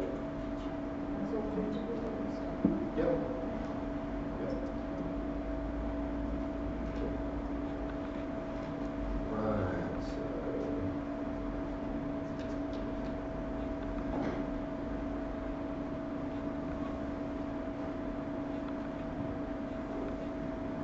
cool. Okay, so just a little bit of a brief summary. Yep, free to use with a Microsoft account, there's some Edu accounts, so I think most people will have access to that. You can create sort of in-text sticky notes, images, reactions, emoji use. You can sort of transfer or copy and paste from Microsoft Word into it as well if you want, particularly if you like spell check and things like that. Also real-time collaboration, so you can have that screen open like I did, and if students have access to the link, then they can contribute in real time, and then you can monitor their contributions. It's also got a touch-friendly interface if people have a tablet or if they're using it on their phone. I don't know what kind of devices your students have. Laptops. Laptops? Yep. iPad. Sometimes iPads, yeah. Yep, okay. Yep. So it's quite inclusive in that. And yeah, like I said, they can draw, they can type, they can paste images. Cool. All right. So thank you for your attention. I hope no one's feeling overwhelmed by any of those options. But yeah, I think the questions have been really good. I really appreciate your engagement so far. So, just in terms of supporting you with these options, I'm happy to show or sort of go through my accounts and show you how I would have created, or how I did create these games in case you want to do it yourselves. If that's not something you need, then you are welcome to start spending some time creating your own games or own gamifications or your own digital literacy tools. Do we have access to the PowerPoint? Yes. I believe MDLC own the PowerPoint. And we will be sending a copy of the PowerPoint as well as the video out to anyone that attended. Beautiful. Excellent. Thank you. That's right. So, I mean, I don't want to, if people, what's the appetite for a Kahoot demonstration or a Quizlet demonstration? Yeah, I'd love to see that. Or for Kahoot? Or Quizlet? Yeah, the Kahoot. Yep, okay. Cool, great. That heat is blowing like right in my face. It's okay. I feel like there's more scope to do interesting things with Quizlet. Whiteboard's not necessarily doing anything new, but can't do with physical whiteboard. Yes. Quizlet's something different. Yep. I guess, all right, another thing about well, just in response to that comment, which is a good one, whiteboard might be good for homework. You get the customers to contribute, you can check it the next morning or whatever. Yeah. All right, Kahoot. So I made a 5-question, no, it wasn't a 5-question vocab quiz. It was, I guess it was a mixture of grammar and functional language and vocabulary. But let's do a 5-question vocab quiz for Kahoot.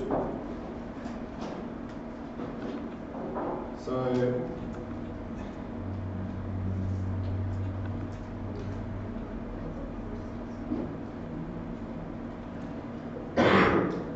obviously the first thing you need to do is you need to create an account and select the free one. If you want to just play around with it in your own time or for your own personal use. Okay. And then the first step is to click create. So I'm suggesting a 5-question vocab quiz. So click create. Okay. And then the first option there, short interactive quizzes with polls and quizzes. Sorry, short interactive lessons with polls and quizzes.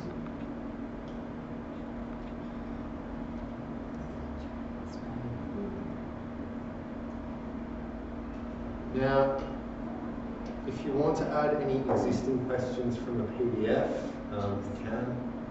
You don't have to. You can use the AI-assisted versions. My recommendation would just to be sort of to play around with it, to test its functionality. I mean, you could spend all day like fiddling around with some of the nuances of it, but you can just do a blank canvas. And that PDF one would be good if you had something that's already a quiz. Well, typical written. That's right, and presumably many of you have access to a lot of content that you could repurpose or digitize. Because I'm sure a lot of you put a lot of time and effort into resource development, so you can. It's good to keep using it. So in terms of like the theme, I mean, this theme could be about. It could be about anything. Can someone give me a question? Shopping. Sorry. Topic. Question. A question.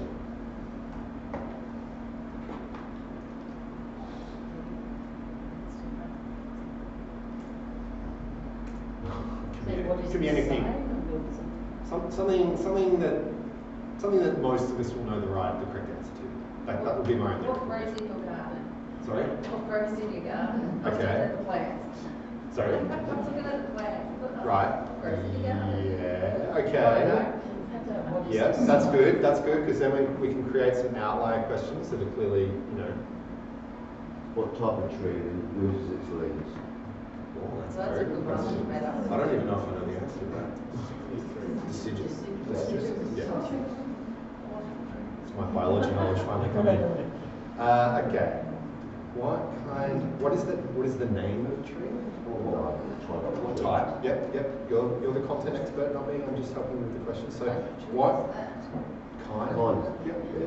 What kind of tree loses its leaves? Very good. Okay. And then we can choose an image. These are Getty images, which I think are not, so like the copyright are fine, because they're suggesting that you use it. So I've chosen this.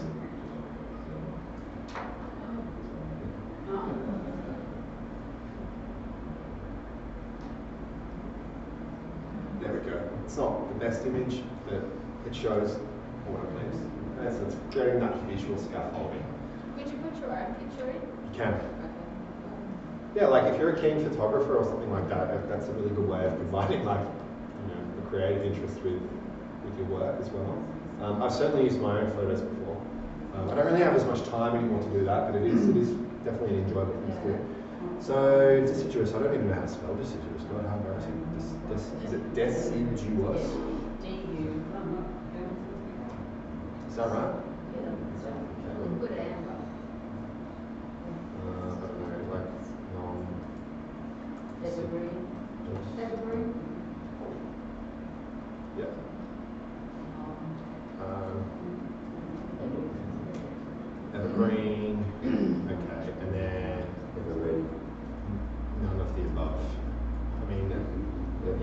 suggesting, I'm just showing you the options. Okay, so we've got question types. How long do you think your students need to answer this? The amount of time for them to search deciduous on their translator. Yeah, enough time to check the dictionary. Yeah, okay, so let's just leave it at 20 seconds. Okay, and then that question's done. So what are the points based on? So, how quickly they answer? yeah, so it's a maximum of 1,000 points, and then there's some strange algorithm some form of arithmetic that's beyond me that calculates their accuracy plus time. Okay. And then you start getting bonus points when you start getting more correct answers in a row. Okay. Yeah, which is why I like to get the player A is on fire. Okay. Yeah. Cool. All right, great. And then we can go add question. Okay. Maybe we can do a true or false. Yep. Yeah. All right. What do we think?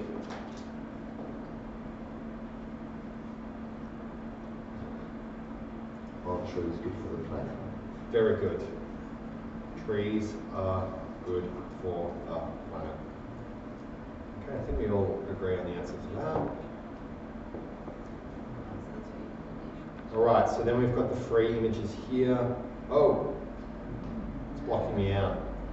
Yeah, so I've used my free image, but then you can just upload a free image from a copyright-free provider. You know. Even take it off your PowerPoint slides that The you MDLC. Sorry. Well, if you've got a PowerPoint, you're talking about trees. Yep. The image that's on that PowerPoint, you can put in there. Yep.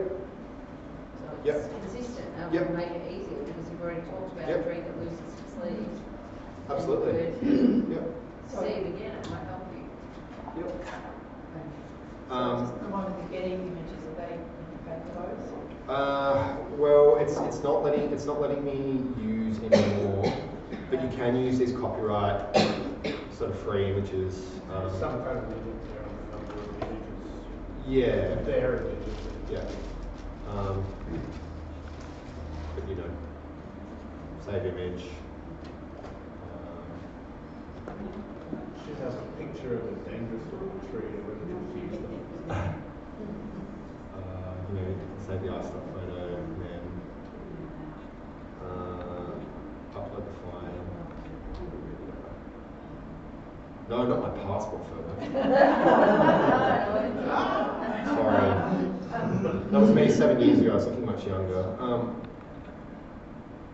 Okay, so like, I guess what I'm trying to show you is that there are ways around it, and that aren't illegal or copyright infringing. Creative Commons? Sure. Yeah.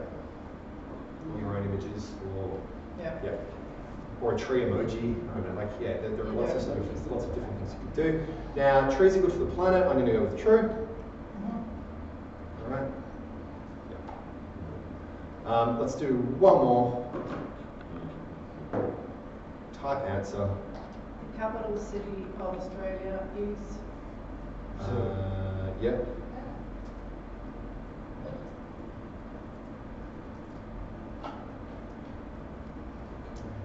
Melbourne. Sydney. Canberra. Okay, so and then click.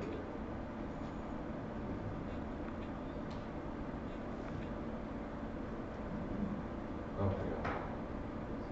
I didn't select the correct. Deciduous, isn't it? Yeah. Okay. MDLC, Kahoot, demo.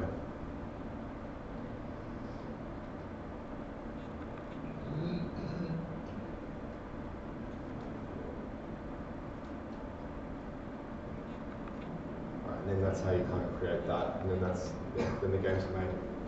So you can choose the different options as well. It is simple. But there are restrictions around the free version. Obviously, the amount of players and the amount of access to images and question types. It only let you have one image. It did on that occasion, yeah. If you're in the free one, Yeah. doing the workout quiz. That might be because I used a variety of images for the initial Kahoot that we did at the start. Yeah. Is there any restrictions to the amount of questions you can have? No. Just the amount of players. Just say 5 questions vocab quiz. Yeah, that's the activity. Yeah, like. Oh, that's yours. Yeah. Because we had the 5 questions I think before as well. Yeah. Just now it's over 30 minutes. Is that allowing us to play now, or have we reached some kind of limit? No, you should be able to play. I just need to fix one of the images in it. Does anybody want to look at Quizlet, given that its free functionality is particularly good? Yeah, great. That's the spirit. Alright, so Quizlet. Thank you. It's been around for quite a while.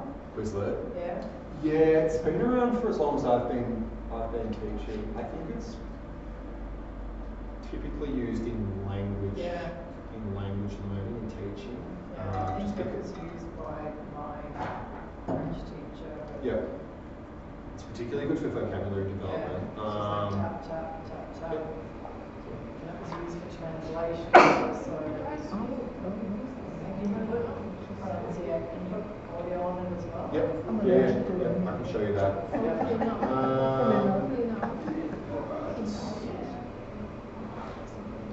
Sorry, I just need to log into my.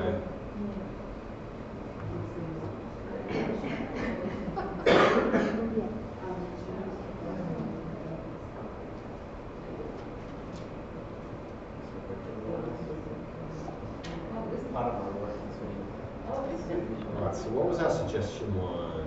Oh, jobs in Australia that we just did. Yeah. We can do a different topic.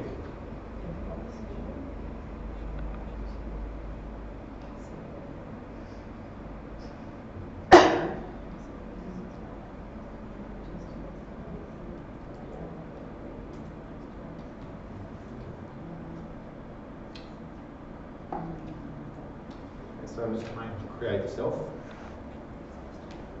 All right.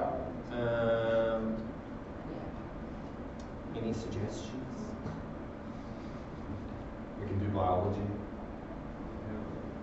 Do you mention science to definitions? Science, like a road sign. Yeah. Okay. No. That's highly functional and a great example of everyday functional English. Okay, so matching signs. Okay, you can add a description. Yeah. This activity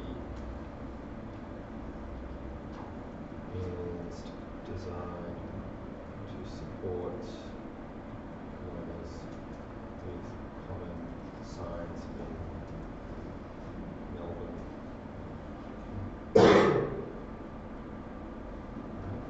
So, you can put in stop sign.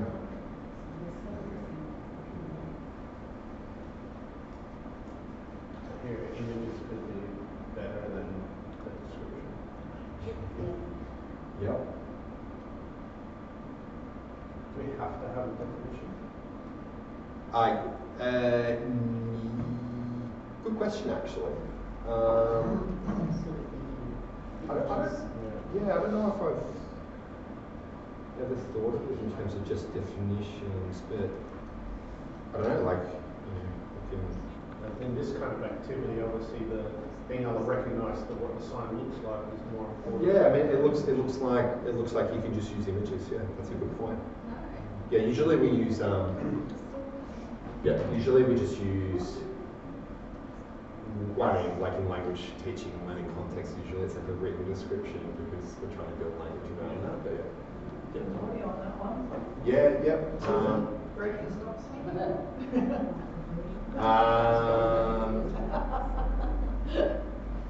It looks like there's no Quizlet audio for this particular one, but you can record your own.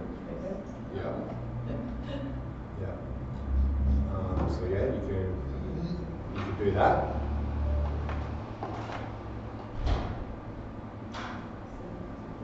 Stop sign.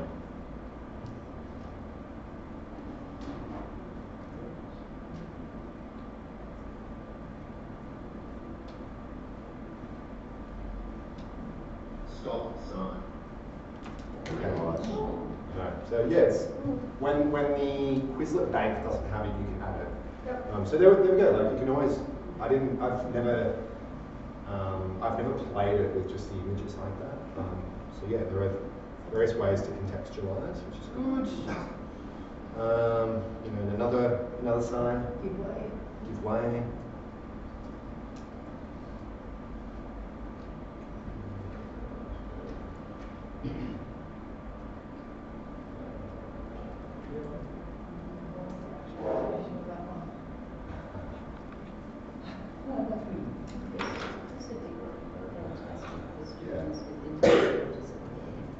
Yeah. So you can't describe the, like an upside down triangle or something like that, but they will I recognize mean, the sign. if you were developing vocabulary around like supporting like a driving test, which I think is, you know, particularly if you're working with sort of motor communities, like that's a really important skill for people to have to be able to drive like work or transport. So this could be a really good way of doing it. That's where you might want to include definitions for things like. Yeah, what do you do when you see this? Yeah, that's right. What do you do when you see? So, yeah, that's when you can create a multiple choice option. What do you do? What do you do when you see this sign? You give a question, and then you say, you know, stop if it's traffic, or continue if it's safe to do so. Do you think it would be possible to have a multiple choice where there's selected images? Possibly.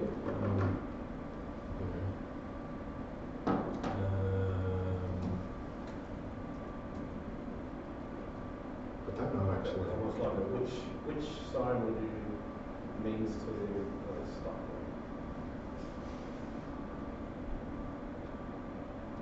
No, it looks like it's only available for definitions. Yeah, cool. Okay, one more sign. Speed bump.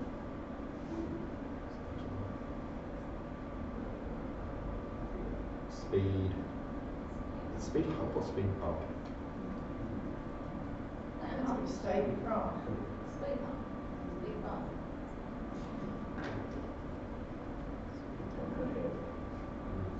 Alright, speed bump / speed. Oh.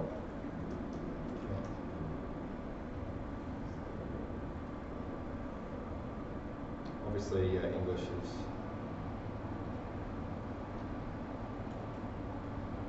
It's not coming out with an automatic definition, but it can certainly do that. And obviously, you've got the image as well. Did you say speed bump or speed bump? A physical. Is it a device to slow you down? Yes, a physical good Yeah, that's what device to slow drivers down.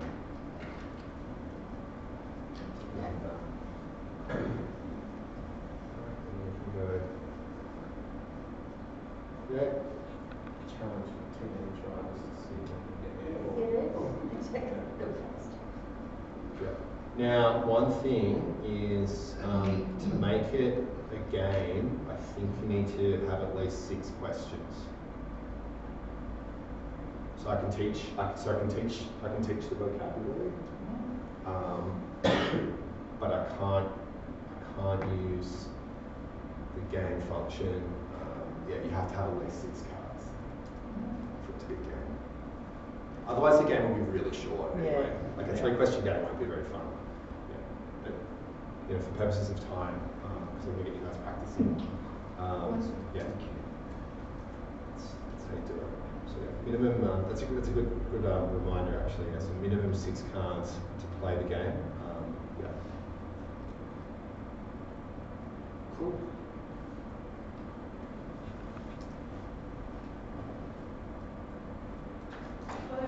straightforward to set up. Pardon me? They seem pretty straightforward to set up. Yep, absolutely.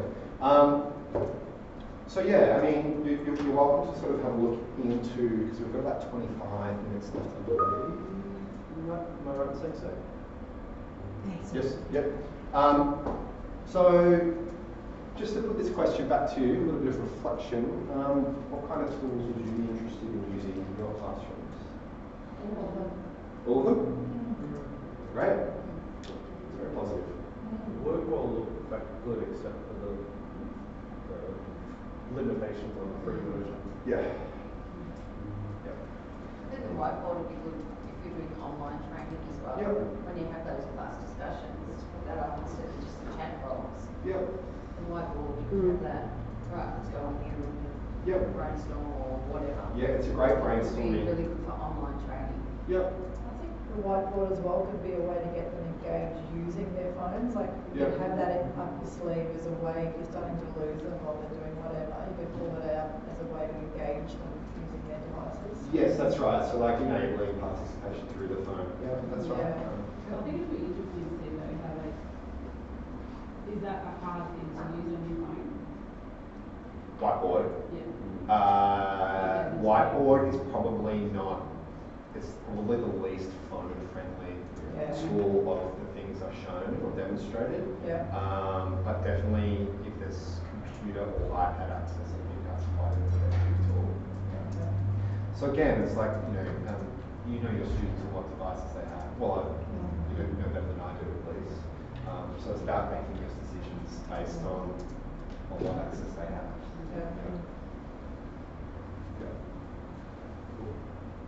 So yeah, like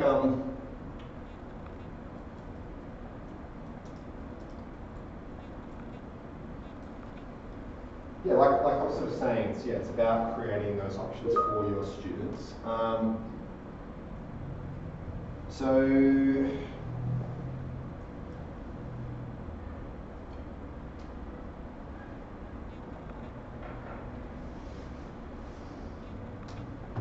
let's just move into this because I want you to start thinking about how you might use it when you teach or how you might use it to support your students. The sort of other 3 slides are just glanced over. You'll have access to those anyway. They're sort of just more of a recap on what we just sort of discussed and what went on in that demonstration.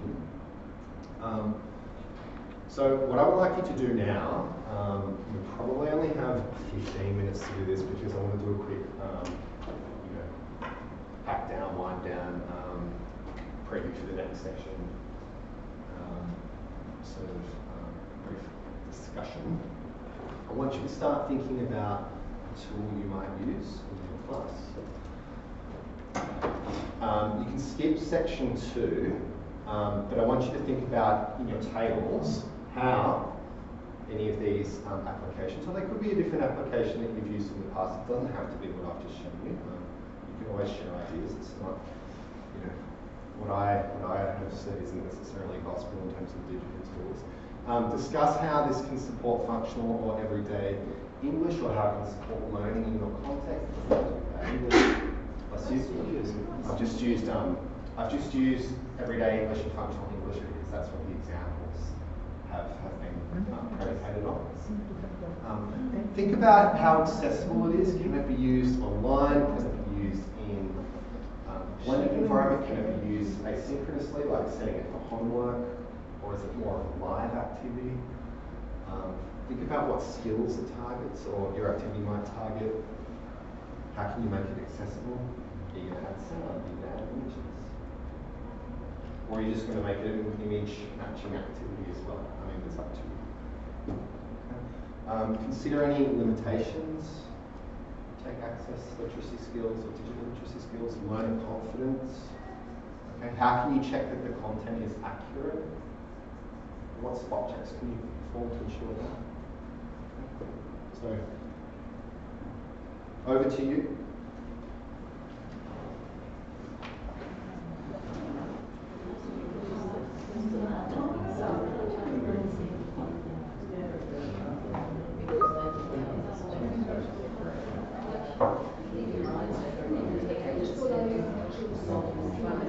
I use Kahoot a lot.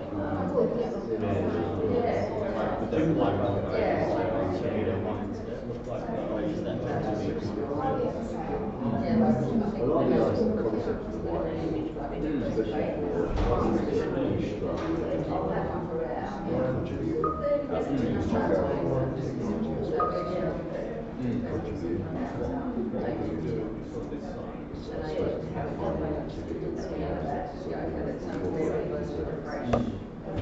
That's a brilliant back. And they get fast, and they get it again for like 30 minutes, and then they're just thinking about. I love it later on with it. Types of classes, so. But in terms of apart from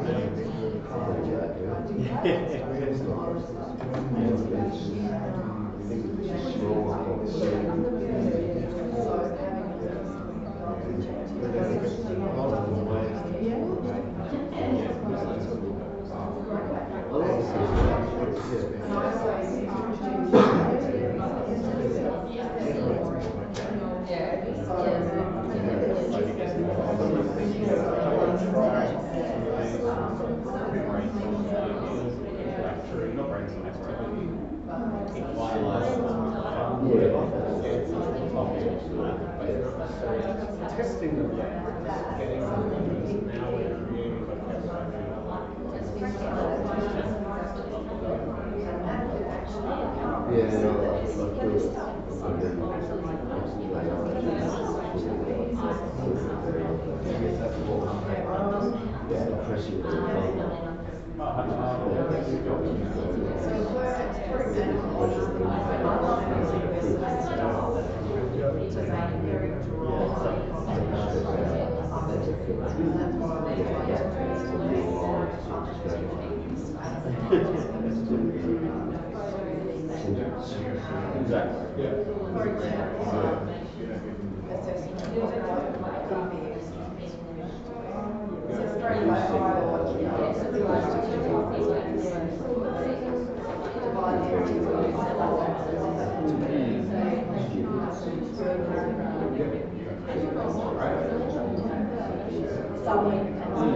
creating very controllable. There's some one process is done in 30 seconds. You don't know if they're doing it well or not. They've done it in another process there for 10 minutes. Picking up every single word and this is sort of definitely time limit.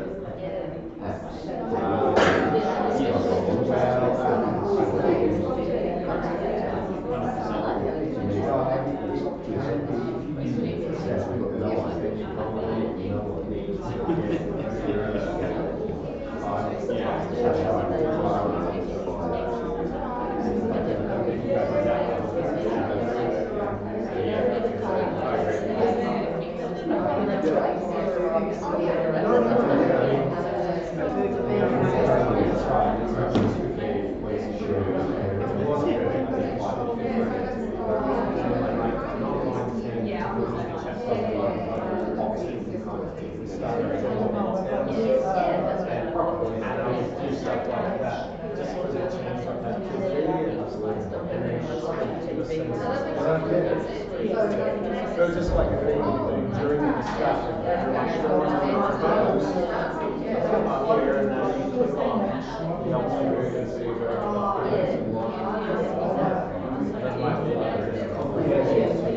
which character was the result. And I just helped her.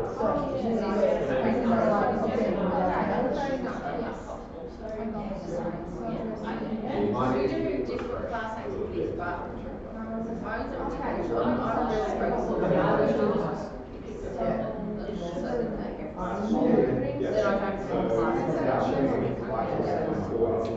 And this is a actually between adults.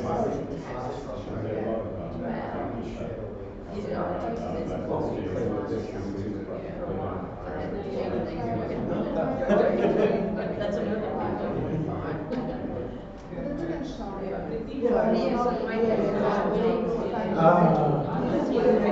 At least preferably not the same one that So you've got you your lead to go whether you say regulation. Yeah, that's okay. All those things, and then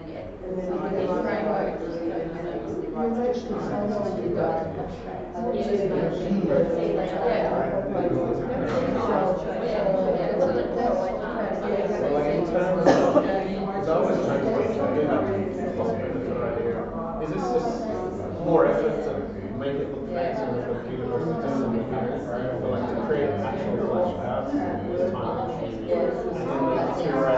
And then spend another step, and then this is, are these work eliminating how much time you're going to use them? Whereas this is like, it's not taking up any more physical space.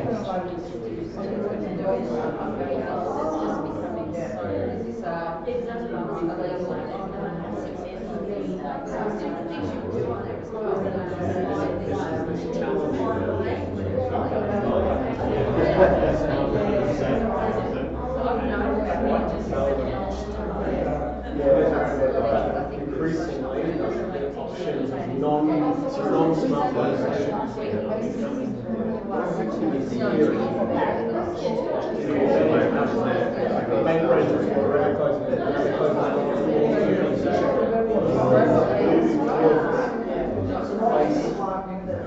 and I'm not a spring chicken, but for my lifetime, a lot of these things are very, very sorry guys, we have to make some effort.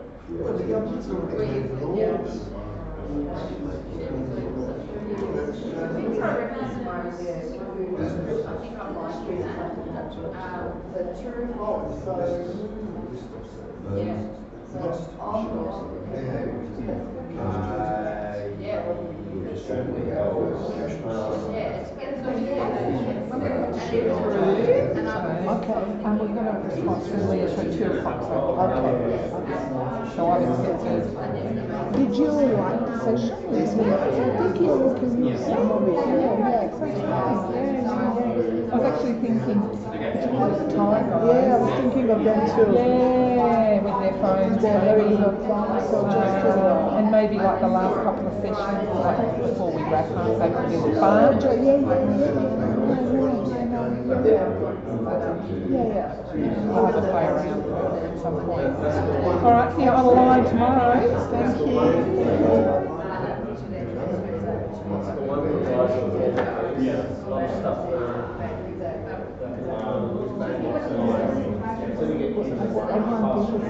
Something that so you're not going to be not working just one person. The other person is super. We're going to still going to cost you what's much more. Bells and whistles person said, I'll email you the PowerPoint and all the necessary. So I've done that. We're going to try and do it better next time and see if we can live stream it.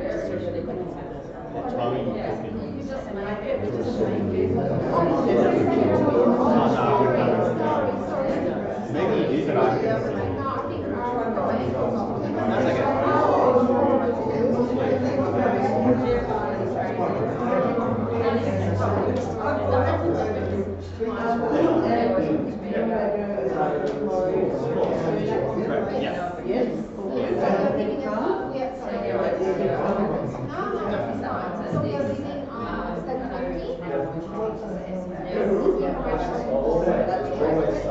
And they will very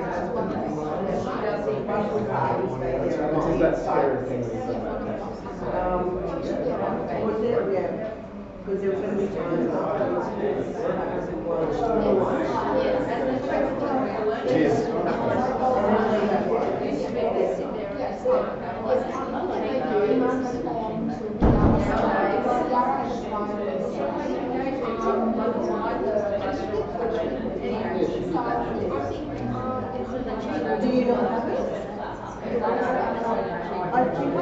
Could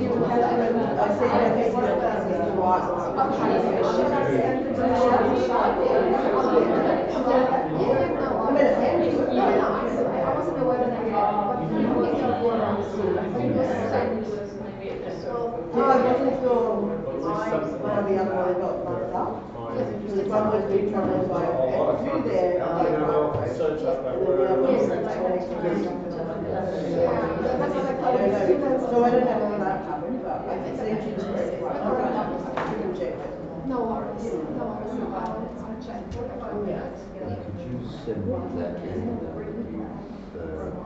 contact details for Roman session? Yes, yes. So I'll start with Stephen, then I'll do the form, Sarah, and then we'll go third one. Organization's the key guys. Oh, yeah, that's right. That could be better, it's 1+2. Yes. All right. So, would anyone like to share how they might use a digital tool in the near future? Or how they might like to, not how you necessarily will? Like, voice it back and things like that. I just think it's a great way to wind down the class or even break it up, because I don't know how long other people's sessions are. Yep. So a lot of the time can just be a simple brain break to separate the two. Yes. Yeah, absolutely. Yeah. Little reboot. And because the flexibility of Kahoot as well, just different types of topics there, you can always throw it out to them, what should we have a quiz on? Yep.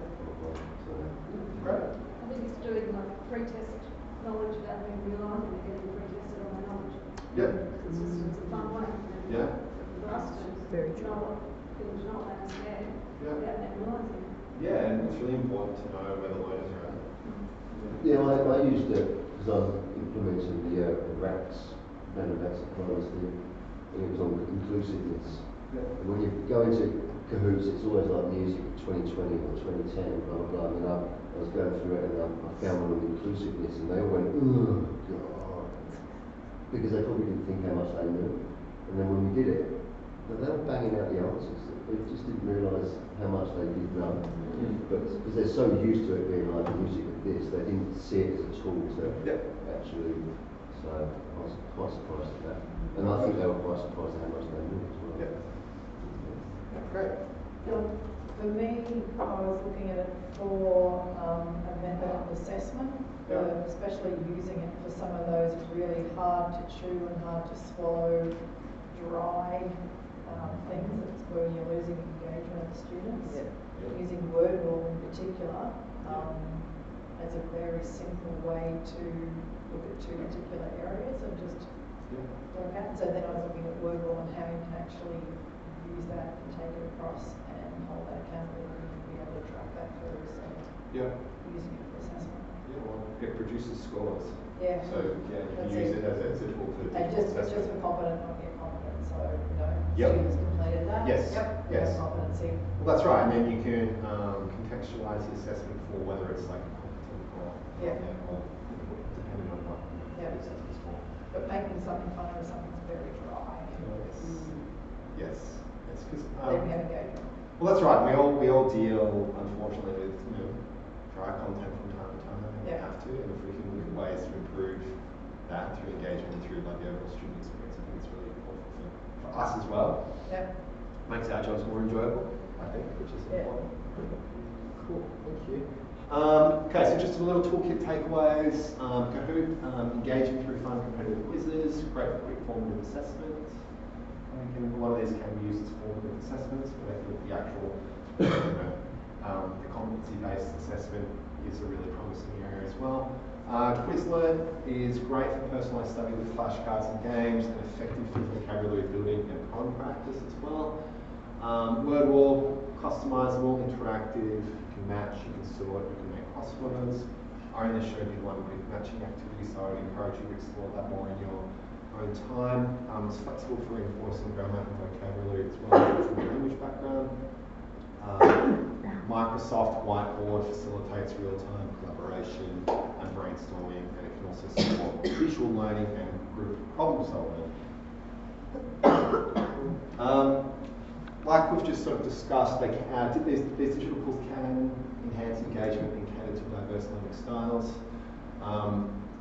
Most of them, I think, offer technical ease and accessibility, but it does vary, as we've sort of identified. Some things don't have QR codes, some things don't allow you to share hyperlinks externally. You okay? Sorry, I was just dying over here. No, that's fine.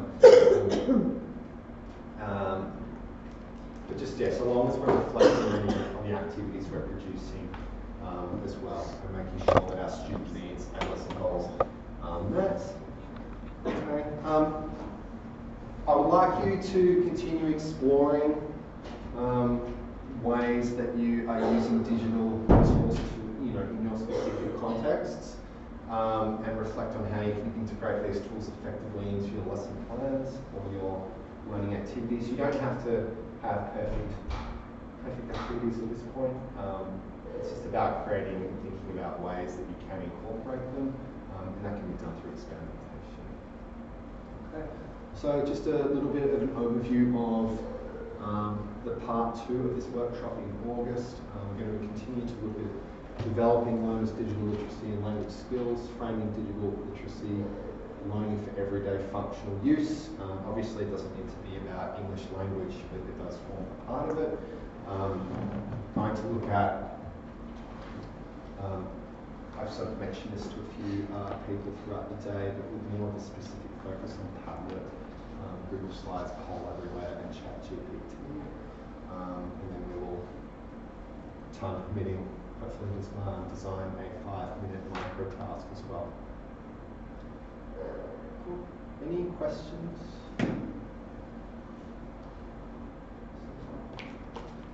When have you found that using these tools is most useful in your classrooms? As he just said before, like if you use it at the end of an activity, you can use it, sorry, at the end of a lesson, you can use it halfway as a kind of like reset, or you can use it at the beginning to kind of see where the learner is at the time, like kind of to a gauge of the knowledge that they have. You can use it to elicit, you can use it to reteach. You can use it whenever, it depends when you want to, and yeah, it's up to the teacher to contextualize those. What have you found the most effective? The most effective? I don't think there's a simple like when it's most effective. I think it kind of depends on the students, and it depends on the flow of activities, and it depends on the learning outcome. So it can be built in around all of that. I like using it as a warm-up or as a closing activity, or before an assessment. It can be a good way of sort of recapping key terms or good ideas or structures.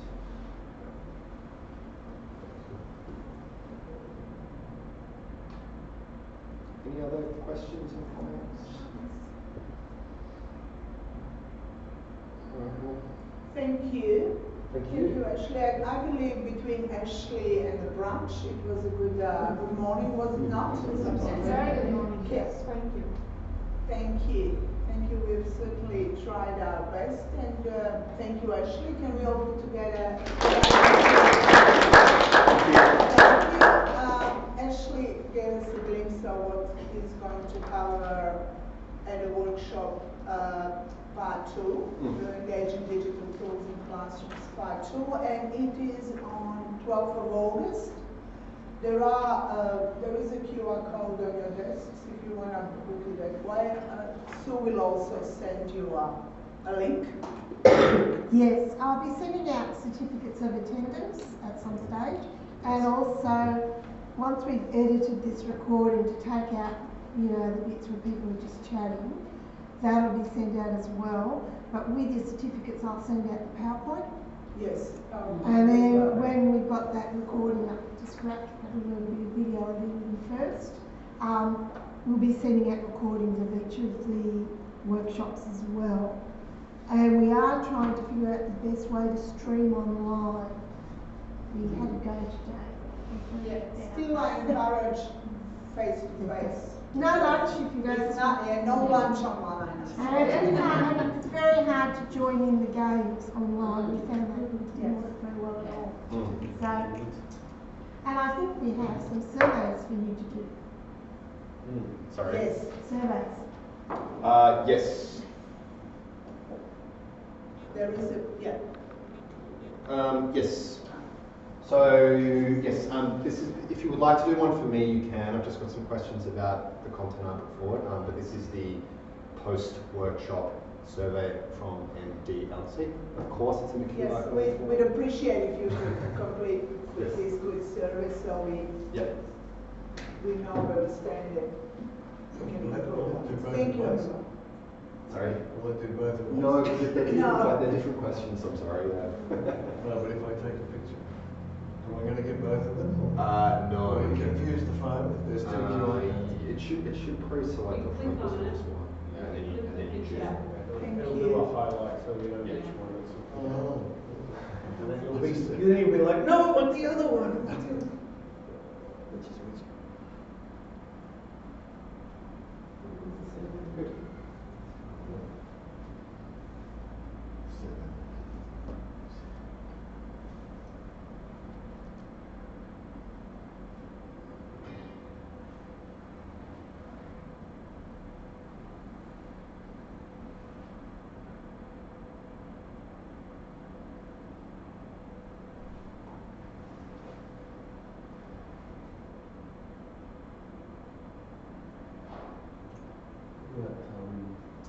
Which do you want? Yes. Somewhere working the IC. Oh, right.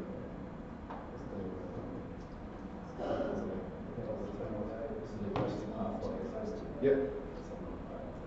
Yeah, well, it's now called the Swiftman College Student Hub. And I was in. Yeah, me too, yeah, got to hold that square over. Yeah, there.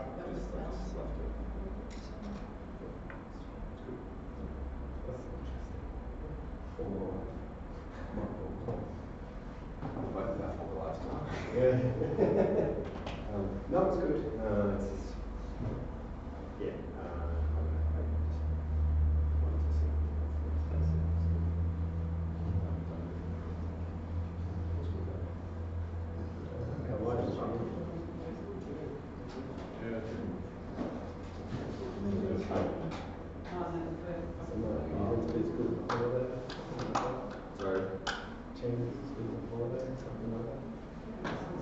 Sometimes we meant to make the choices and sometimes it happens.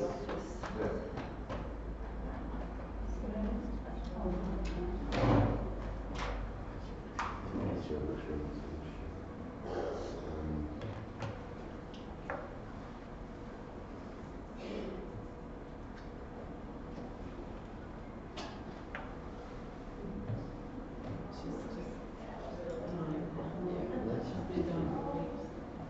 Yeah, the top ones, yes, the bottom ones, yes. So the one you're doing is this one.